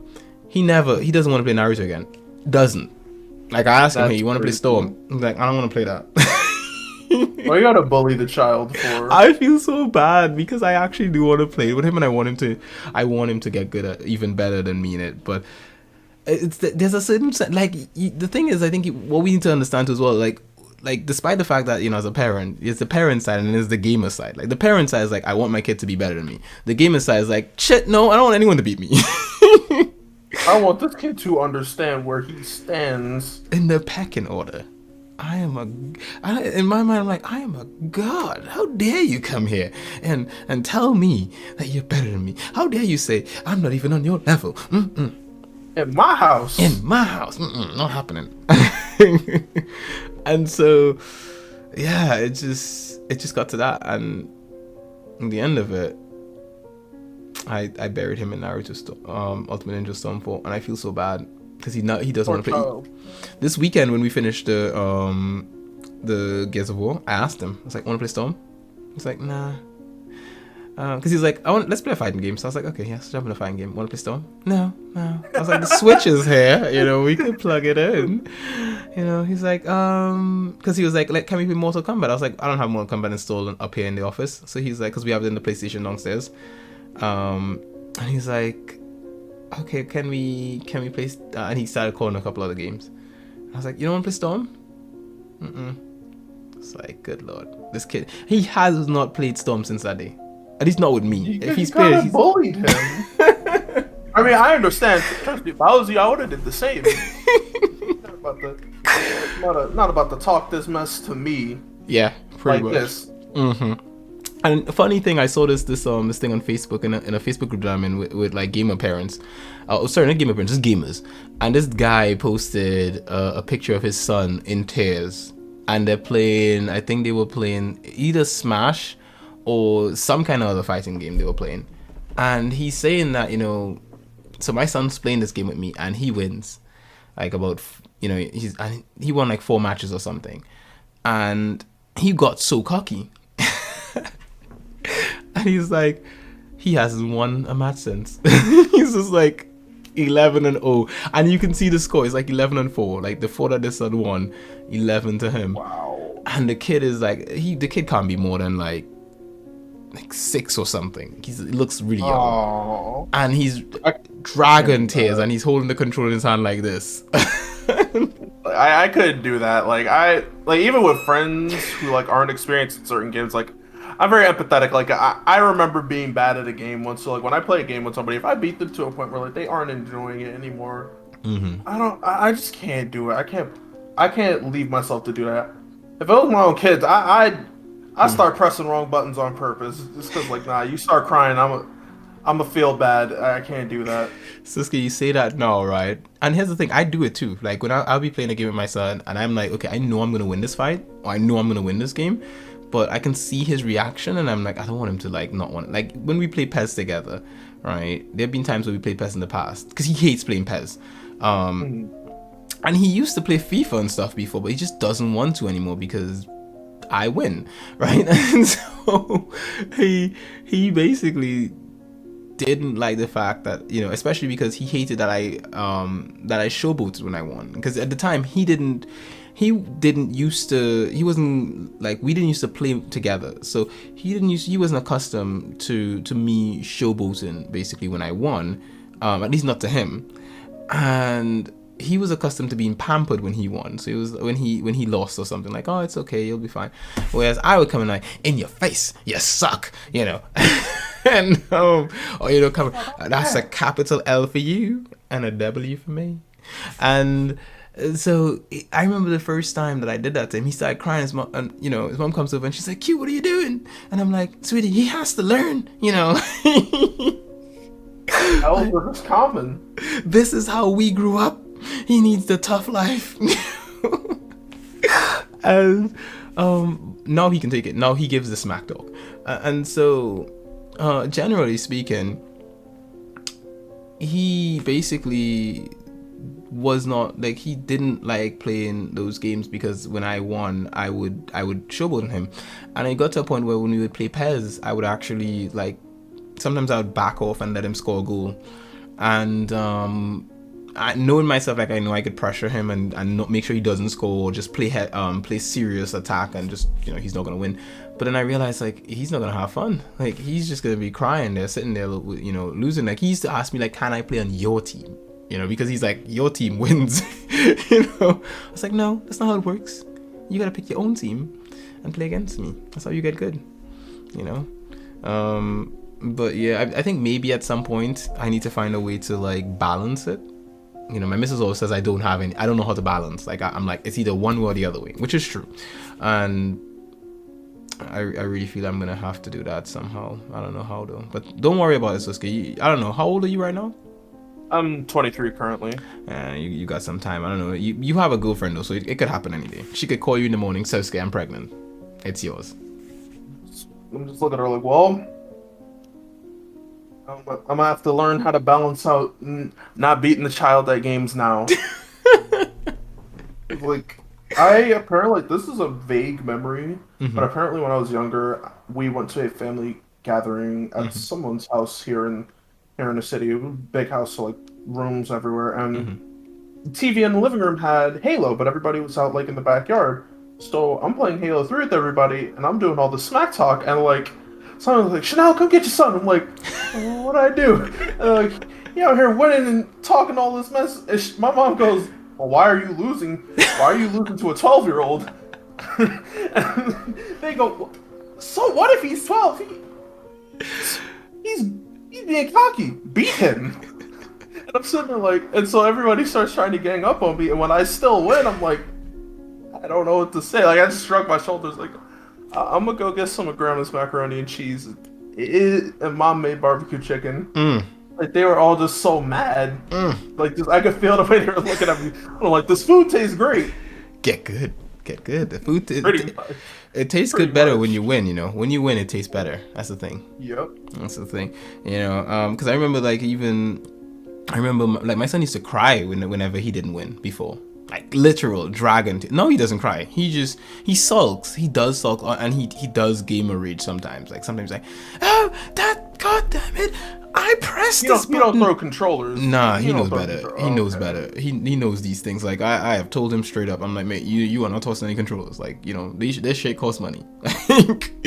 You could punch a wall or something, but you know, the wall ain't gonna break, but you ain't throwing no controls. Like, you need to calm down. Like, sometimes we'll be playing, and he's like, like one time I think we were playing, I think it was Mortal, and we're all sitting on the couch, and we're playing Mortal, and something, he wasn't getting a move to come off, but I was hit, and I was winning, and he was like, but this isn't working, and he starts getting all irritated, and his mom looks at him, and she's like, no, do you want to go to bed? And he's like, oh, but you know, I've been in that position. And I'm It's like, don't, if you're gonna get mad like that, you can't play the game. exactly.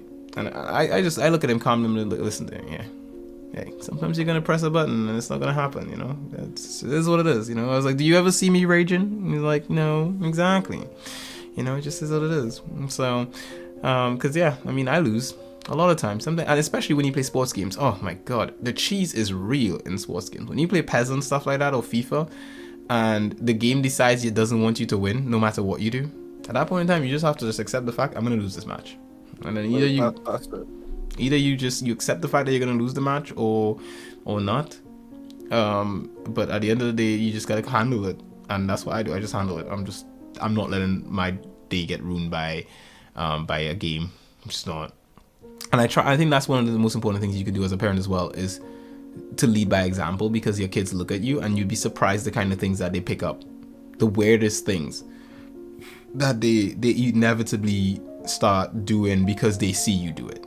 You know, like, I make a lot of jokes about my missus, and my son does it from time to time, and I notice it, you know, and then she'll come and tell me, you always say these things and now he's doing it, and I'm like, Like, I don't ever, like, I have a younger cousin who, like, I've known since he was, like, a baby. Mm-hmm. So, like, I kind of get that, like, a kid looking up to you and doing things. Just, like, he'd, like, always sit in a room with me and, like, watch me play games. Mm-hmm. And then he'd, like, try to, like, apply that super focus. Mm-hmm. Now, like, I see him playing, like, Fortnite or GTA, like, this is hard. And I'm checking the room, like, hey, you good? Like, yeah, it's just, how did you do that? Dude, what? Paying attention, there's a lot happening. Like, it's just practice. I had years on you. When you get to be my age, you'll have the same focus, and some little kid will look at you and go, how'd you do that?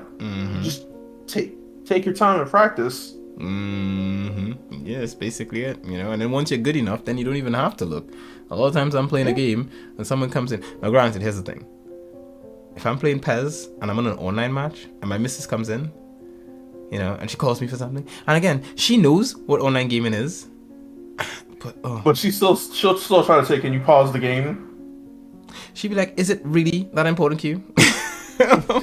Is it really that important? It's like you hear the really and like you slightly break eye contact. Oh, that's the game. Like, really, woman? Like, because I think one time she wanted me to go somewhere. She was like, can you go to the shop and get something? And I'm like, yeah, let me just finish this.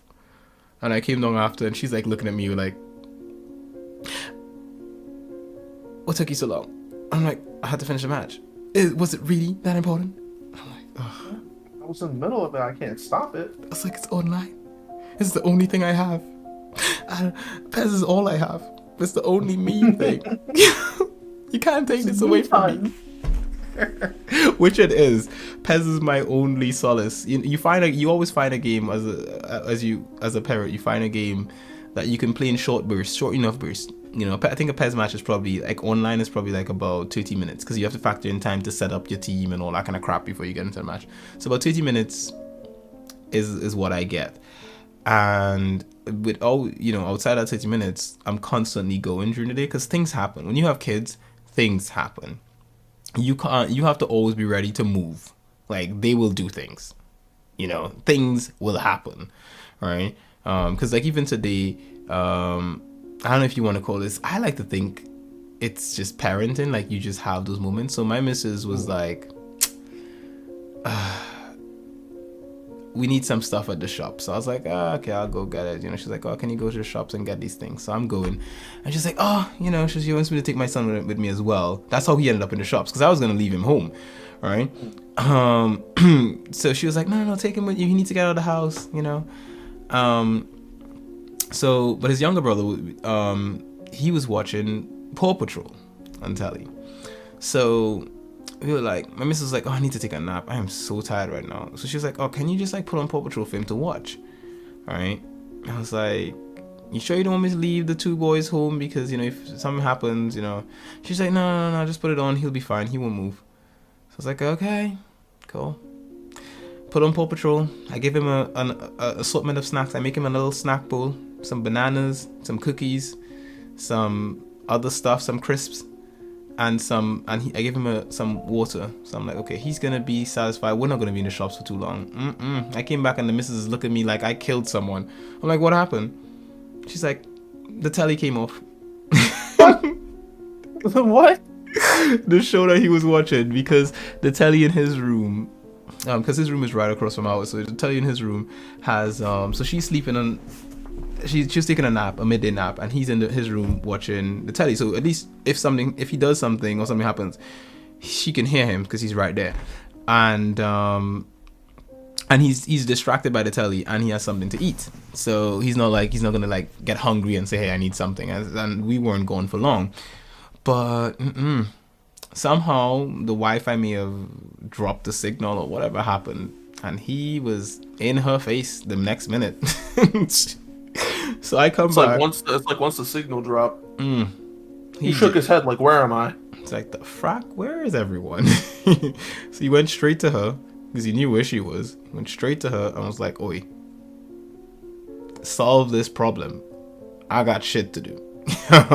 There is Paw Patrol to be watched and I needs to watch it. And so I got home and she was upset. She was just like, oh, so upset because it came off and he wasn't having it. So sometimes we watch, like, I think there was one really fun, interesting experience we had where, so we're upstairs, my son and I upstairs in the office playing a game together. The door is open and the younger one, he's downstairs, watching Paw Patrol, because I asked him, what do you want to watch? Because it was a guy's night, so it was just us home. And so I was like, what do you want to do tonight? You tell me. We're going to stay up. We're going to have some fun. Right? I think it was like a Saturday night or something. And so the younger one was like, Pocoyo. So I was like, yeah, I love Pocoyo though. Pocoyo is amazing. As it goes for kids show, Pocoyo is top tier. Right? When you count kids shows, Pocoyo comes first.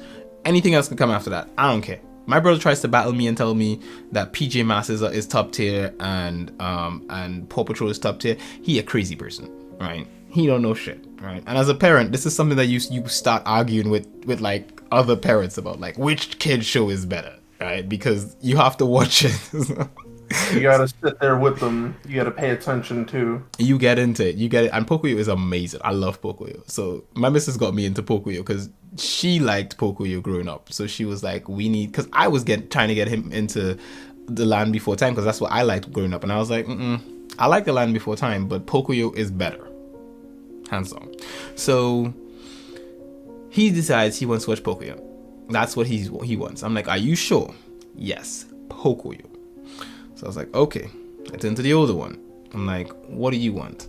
I want to play some game, blah, blah, blah, blah, blah. I was like, okay, cool. So we decided we're going to play upstairs here in the office, and he's going to go downstairs. All right.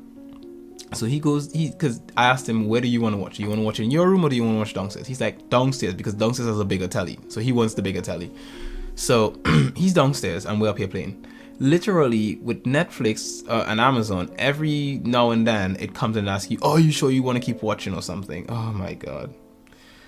Every time that pops up, you just hear him downstairs. He starts crying. He starts screaming. He's like, And then you go down, you put it back, and then he look at you. It's not working. You know? Like, what? Fix it. You know, like, it's like, you just have to come in, hit of play. all the times I have technical difficulties, right there. Yeah. You'd be mid-match, and he's like, and the thing is, he's crying, you're hearing him, and the minute you get downstairs, the tears are done. He looks at you. Serious face. Like, it's not working. It's not working. Solve my problems here. So then you come in, you hit the OK button, and the minute it comes back on, you do not exist anymore. It doesn't matter what. He will see straight through you. You do not exist. Wow. So, What? that's how kids are. They're all like that. Weirdest things. Young kids, when it comes to their show, they are all like that. Older kids, they're weird. At least in this generation, they just weird. That's just how it is. You know? Like, So, I don't know, man. It is, I think we should name this episode Parenting 101. pretty much, like, just I'm getting like a lesson on like things I know about kids. I've always had to watch kids, but like it's always been when I was like still a kid myself or like a teenager. So like I still have that mindset of like I understood them. Yeah. But like being an adult now, it's harder to be like slow down. Like I hear my cousin saying knee slapper. I'm like, huh? Mm-hmm. They like that's something they brought. That's a type of thing they brought back. And the And weirdest he's thing, like, what are you talking about? They bring back knee slappers. This is new. And I'm sitting there, and like, I'm standing in the kitchen. And I think like everything just zoomed out and got quiet for me. Like, people were talking, and I'm standing there like, what is this feeling? Mm-hmm. And then his mother has the nerve to go, so, how's it feel to be an adult now? I'm like, stop that right there. Stop right there. I'm still the only in charge. She goes, She's like, you want a mojito too? Me, yeah. What child say of me? Oh no, I am old. What happened? That's the thing. And then I think about the times like my mom would be like, I see gray hairs on your head. Me, oh, no you don't. You don't see that. My mistress tries to do that to me all the time. I tell her I don't have grays. I don't have it, you know. And then my son tries to do the same thing. He'll come, Dad, you have gray. I literally have never seen a gray hair in myself. And my missus will then pluck one strand of gray that may exist somewhere from my beard or something. She's like, you see this? Take it off like, This is you a put gray. that there. And I'm like, yeah, that's not mine. That's planted evidence. Exactly. Granted though, when I do actually get proper gray, I'm going to embrace it. I don't care. I'm going to love it. But I don't think I'm at that level. I think if I have any gray, it's just stress gray. It's not like real gray. It's like maybe I'm stressed all that week and that gray popped in there or something. You know, it can't be a real gray. Not at this age, you know. But yeah, that's the thing. I mean, yeah, they're amazing though. They are really amazing. And then I think the most important thing as well is that you kind of find yourself, I mean, depending on how you were raised and your expectations and all that kind of stuff and the way you want to raise your kids and stuff like that, you'll end up finding yourself doing certain things to sort of like you'll be a bit steering about some things. Like for me, it's about like respect and like I don't want them using foul language. And something happened this weekend that was, again, it's a funny story, but in the moment it wasn't funny. So how did this happen? Yeah, so like we're having lunch, right? You know, my missus is making what do you call this thing? I think she was making toast, French toast, right?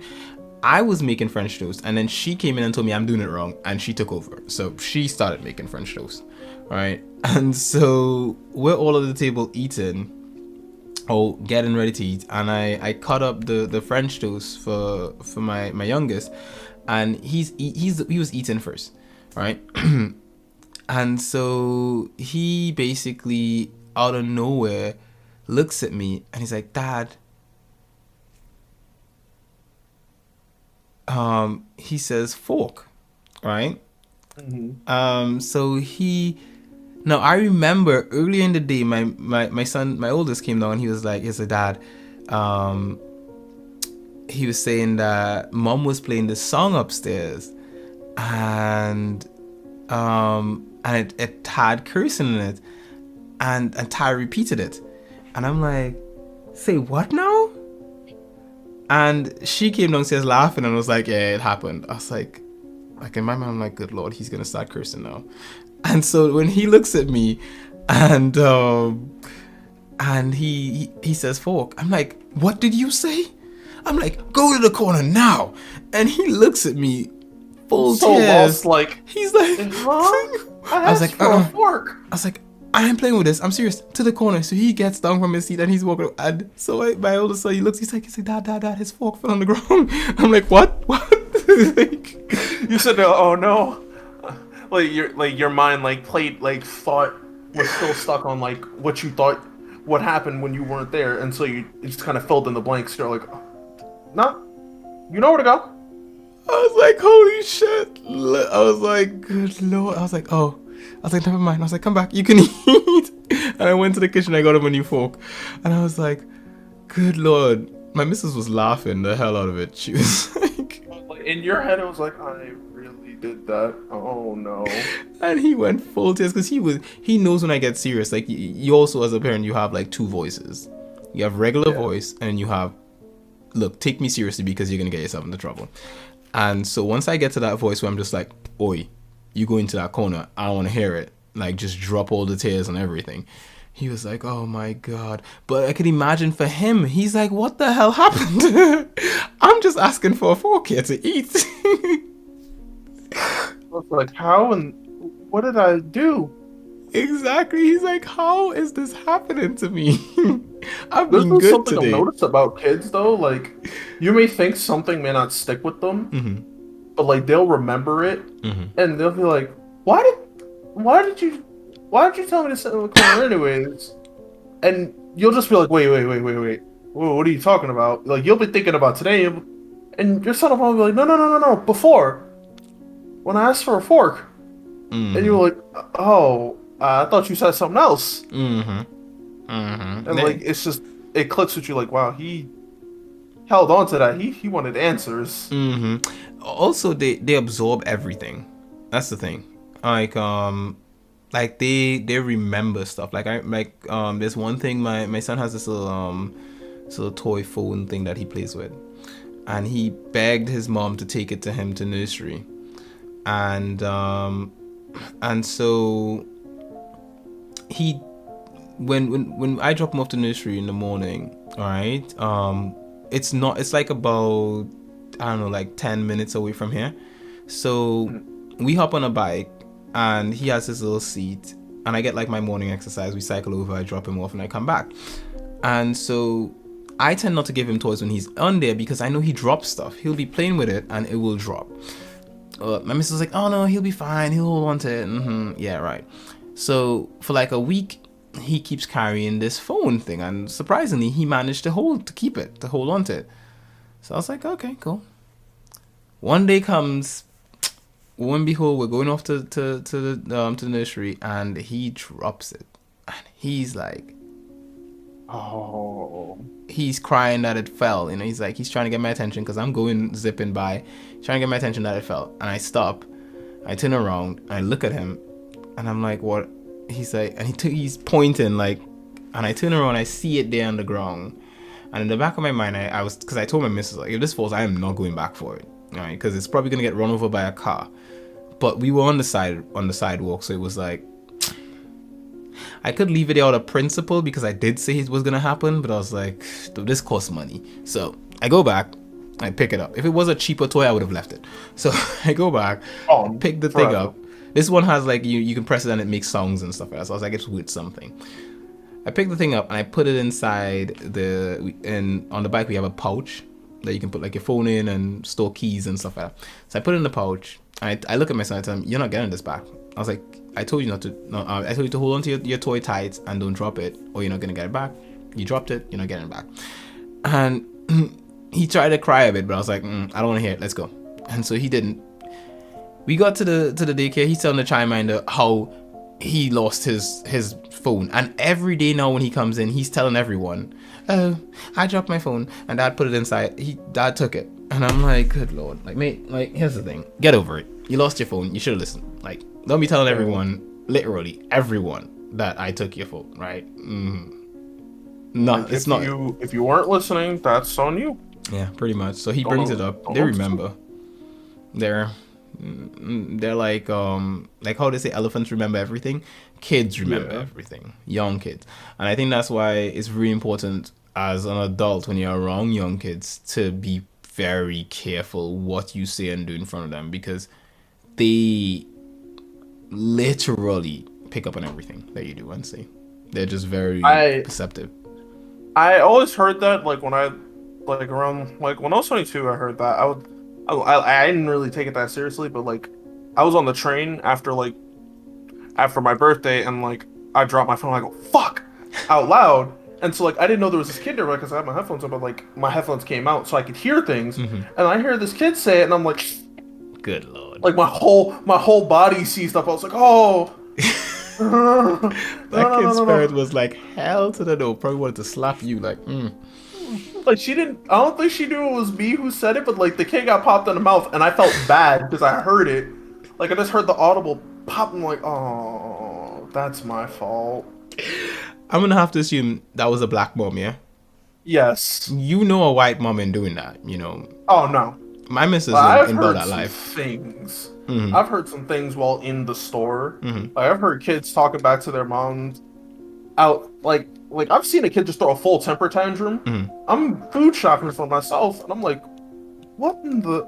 You can't. And, like, I don't I don't want to stand there and watch, but I'm just in astonishment because if that was me, I'm not getting away with that. Like. My mom, like, now, like, I look at it, like, to me, it's like, no, she probably wouldn't have done that to me because I'm a child. But, like, she straight up said, you'd be wearing dentures at an early age because of that. And I'm thinking, this child should be in the dentist office. Like, that dentist should be counting missing teeth. Exactly. And then, like, I have that realization. I'm like, oh, mom was right. Well, never telling her she was right. Yep. She can never hear that one. It's the same, man. That melanin, man. When your parents have that in their skin, it's the next level of respect you have for them. You know, because I remember like one of my mates, her son, right?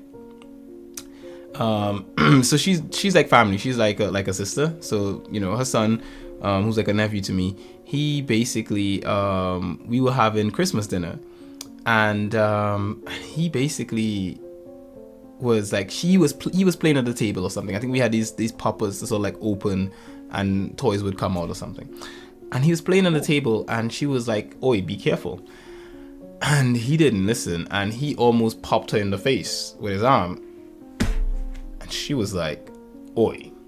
Ooh. And she just gave him the look.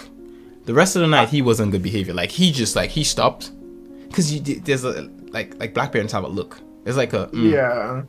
I'm just envisioning my mom's face now. Like, I know, like, the exact look. So I'm just like, oh. He felt like, it felt like she didn't even stare at him. It felt like she was planning the murder. She was planning while looking at him, and he was just like he saw the future with her and said, "No, I'm done. I'm done here." She's thinking, you know what? There's a patch of grass in the back. I could put the body there, you know. He just planted. Nice fertilizer. No one will know, you know. Maybe midnight. The neighbors go to bed at around 11, so they wouldn't even know anything. Nobody knows. That child was like, "No, no, mama, no, not me." That's how it is. And you know what's the weirdest thing? Like, I always thought I would never be so strict a parent. Like, I thought I'd be the fun parent, and I became the strict parent, because I remember there was one time, like, it got to a point where my son was like, he was basically like naughty at like nursery. He's smaller, so he's a baby. But I was like, I ain't having this at this age. He gonna behave himself. So, you know, we boot camp him, and I say I mean me. I come in, I'm like, anything he does, I reprimand him. You know, like, nope, not happening. You know, so like things like, for example, at the time he was really into watching, what was he watching at the time? Peppa Pig. And I basically had a tablet, which was his tablet. And if he was good in the morning, I would give him the tablet with Peppa Pig in the stroller, and we would have conversations. And when he sees dogs, we'll talk about the dogs, and on days where he was naughty, there would be no tablet and no conversation. We'd just go straight to the nursery, drop him off, and then come back home. And so he learned quickly that there's like a cause and effect. Tolerance. Exactly. And also he got to the point whereby whenever like something would be going on, I could just call his name and he knew stop whatever he's doing. Or I would just walk into a room and just fold my hands like this and just look at him. And the minute he turned around and saw me, he'd be like, yeah, let me go sit down. Let me stop doing this thing. And yeah, it was like, they get it, man. They totally get it. And I think now he, like, whenever he sees me looking at him with like serious look, arms folded, he'll basically stop what he's doing and then he'll do this. I wasn't doing anything. And just look at me. He'll give me like a serious look, like, because I give him a look like this. And then he'll look at me like,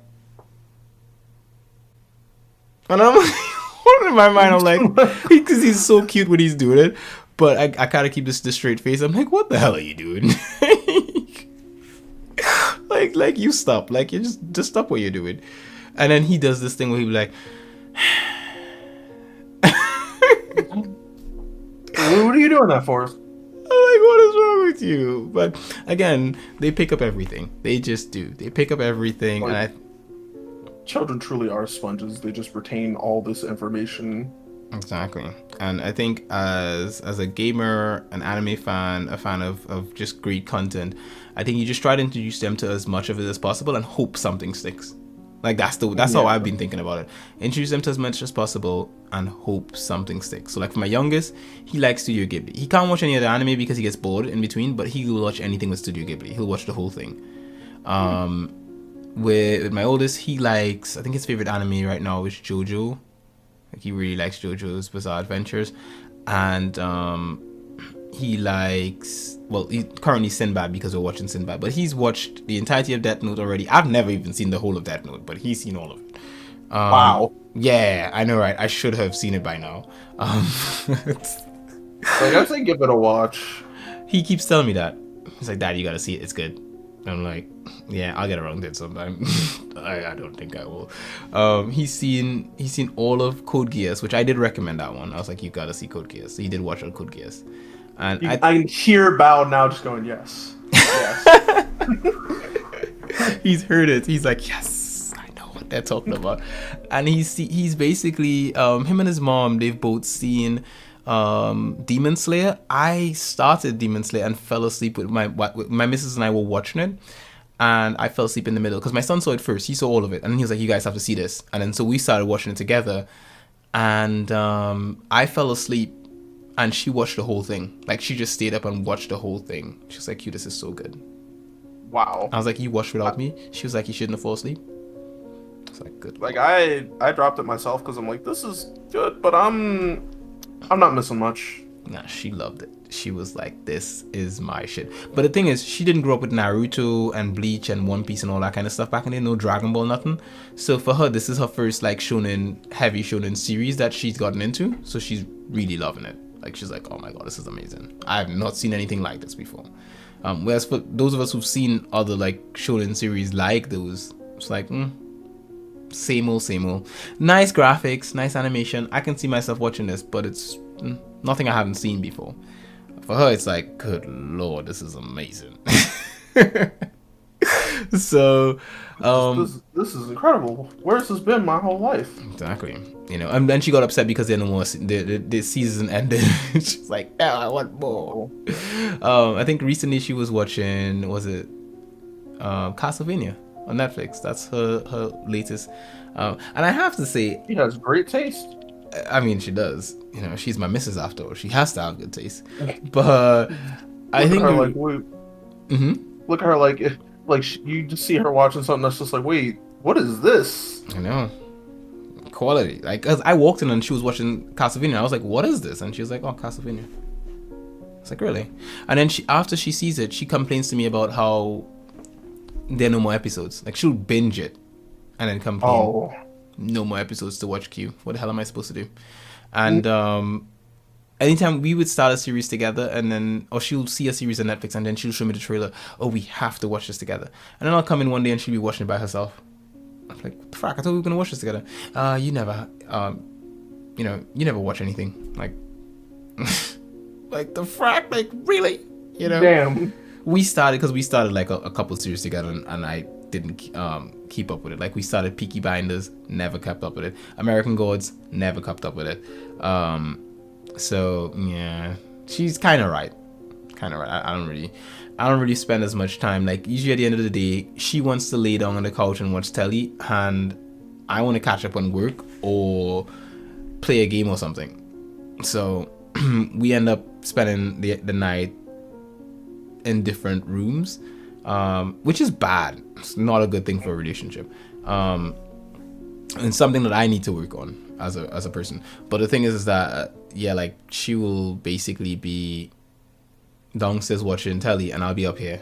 And if I am not, I'll be like playing PES or something, or playing a JRPG for review or something like that. And I don't know how. I need to figure out some kind of thing. Like, I tried using a schedule to like line it up. Didn't work. Like, I've never held out properly. no, you don't. You know what JRPGs are like. You get in and you're like, maybe another hour. Yeah. I haven't reached this point yet. I'm a bit more invested in this. I don't want to stop. Yeah, like me and my girlfriend, like we landing up, like we may live in like the East Coast of the US, but like sometimes we're usually just talking to each other on Discord, and then like we'll just be sitting there talking, but like playing two different games, and like sometimes I'll get caught up in like playing a different game, and she'll be like, I want to play Monster Hunter, and I'm sitting there playing like a completely separate game with friends. Like, I'll be playing Gundam with friends. I'm like, yeah, I'm down, and then like those games run on for too long, and I feel bad. I'm like, oh, baby, I'm sorry. She's like, it's okay. I was with your friend. She was like, you told me where you were, and you were okay. That's fine. It does not. That is the early relationship kind of thing, in the sense of like, you ain't living together relationship kind of thing. The minute, like, my missus and I had that before. We don't have that now. Like, I can't be like, I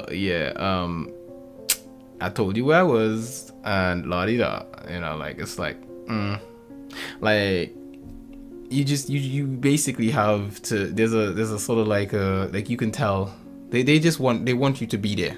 You know, you have to be in their space, you know.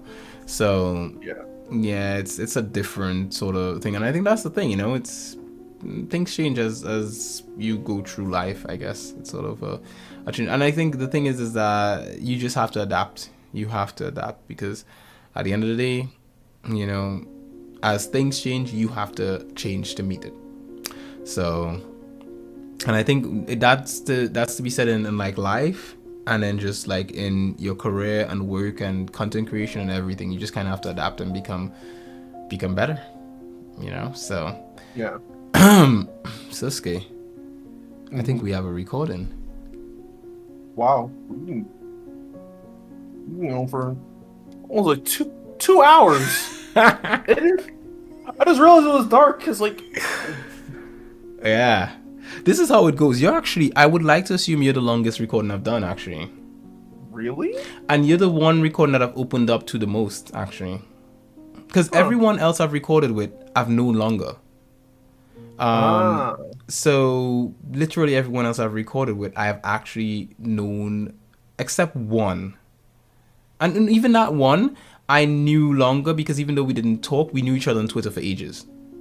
So you're actually the first person I've actually opened up to the most on one of these. It's learning a lot about you. Yeah, you know, it's pretty cool, you know. It's pretty cool, you know. Also, I just wanted to throw shade at you, you know. Trying to tell me about my wife. I mean, listen, I am a man who loves his waifus as well, but there needs to be more than just sickness. Thickness is everything. You know better. Thickness is life. Are you trying to tell me that your missus does not have any thickness in her? Oh, she absolutely does. 100%. Exactly. That's all I want to hear. But like she a feisty something. She ain't just gonna. She. If I'm like I really don't like this, so she's like, I like this. You sit there and have a full discussion about it, and she's like, well, this is why you're tall. And I just stop and go, wait, aren't you the short one? She's like, no, this isn't about that. You out here monolith build, out here blocking the sunlight. I'm like, you kind of have a point. I can't even argue with her on that. Thick is life. That's basically it, you know. Thickness is life. So I'm just saying, out here trying to throw shade at my waifu choices when really and truly you out here living the life, you know. This is true. It is 100% true. I can't deny it. Exactly. That is exactly it. So I'm just saying, it is what it is. So be it. Such is life. All that good stuff. Sosuke. If people wanted to find you, where could they find you? Y'all can find me at Arisu Sosuke on Twitter and on Twitch at Sosuke the Wandering Gamer. Sometimes I play JRPG, sometimes I play fighting games, and sometimes I play action games. It's a mixed bag. But overall, we're just there to talk and have a good time. Even if the conversation goes completely off topic from what was initially started, it's always nice to just have this back and forth with chat. And I look forward to seeing y'all there. Ooh, la-dee-do. Well, so Sosuke, we're gonna have some links in there for you, so people can find you, you know. And so those of you who, you know, just want to find the links, they're gonna be in there, so you guys can find him, and it's gonna be on the podcast and it's on the audio version, and it's gonna be on the video version, so you guys can have that. There may be a difference in this episode between the audio and the video because of the fact that there's that pause where I leave. That's great for video, terrible for audio. Yeah, because like somebody like, something happened? Is it still working? What is this sound? And then you come back in and they're like, oh, there we go. Exactly. So I'm actually gonna give a difference between the two. So you guys look out for that. So your episode, I don't even know when it's gonna go live, to be honest. I have a few episodes to upload this week. And you may be one of them or you may not. I don't know. You may be next week. That being said, because there are quite a few episodes recorded that are scheduled. Well, they were scheduled initially to go up. I was editing them and I got sick, which is why I have this cough.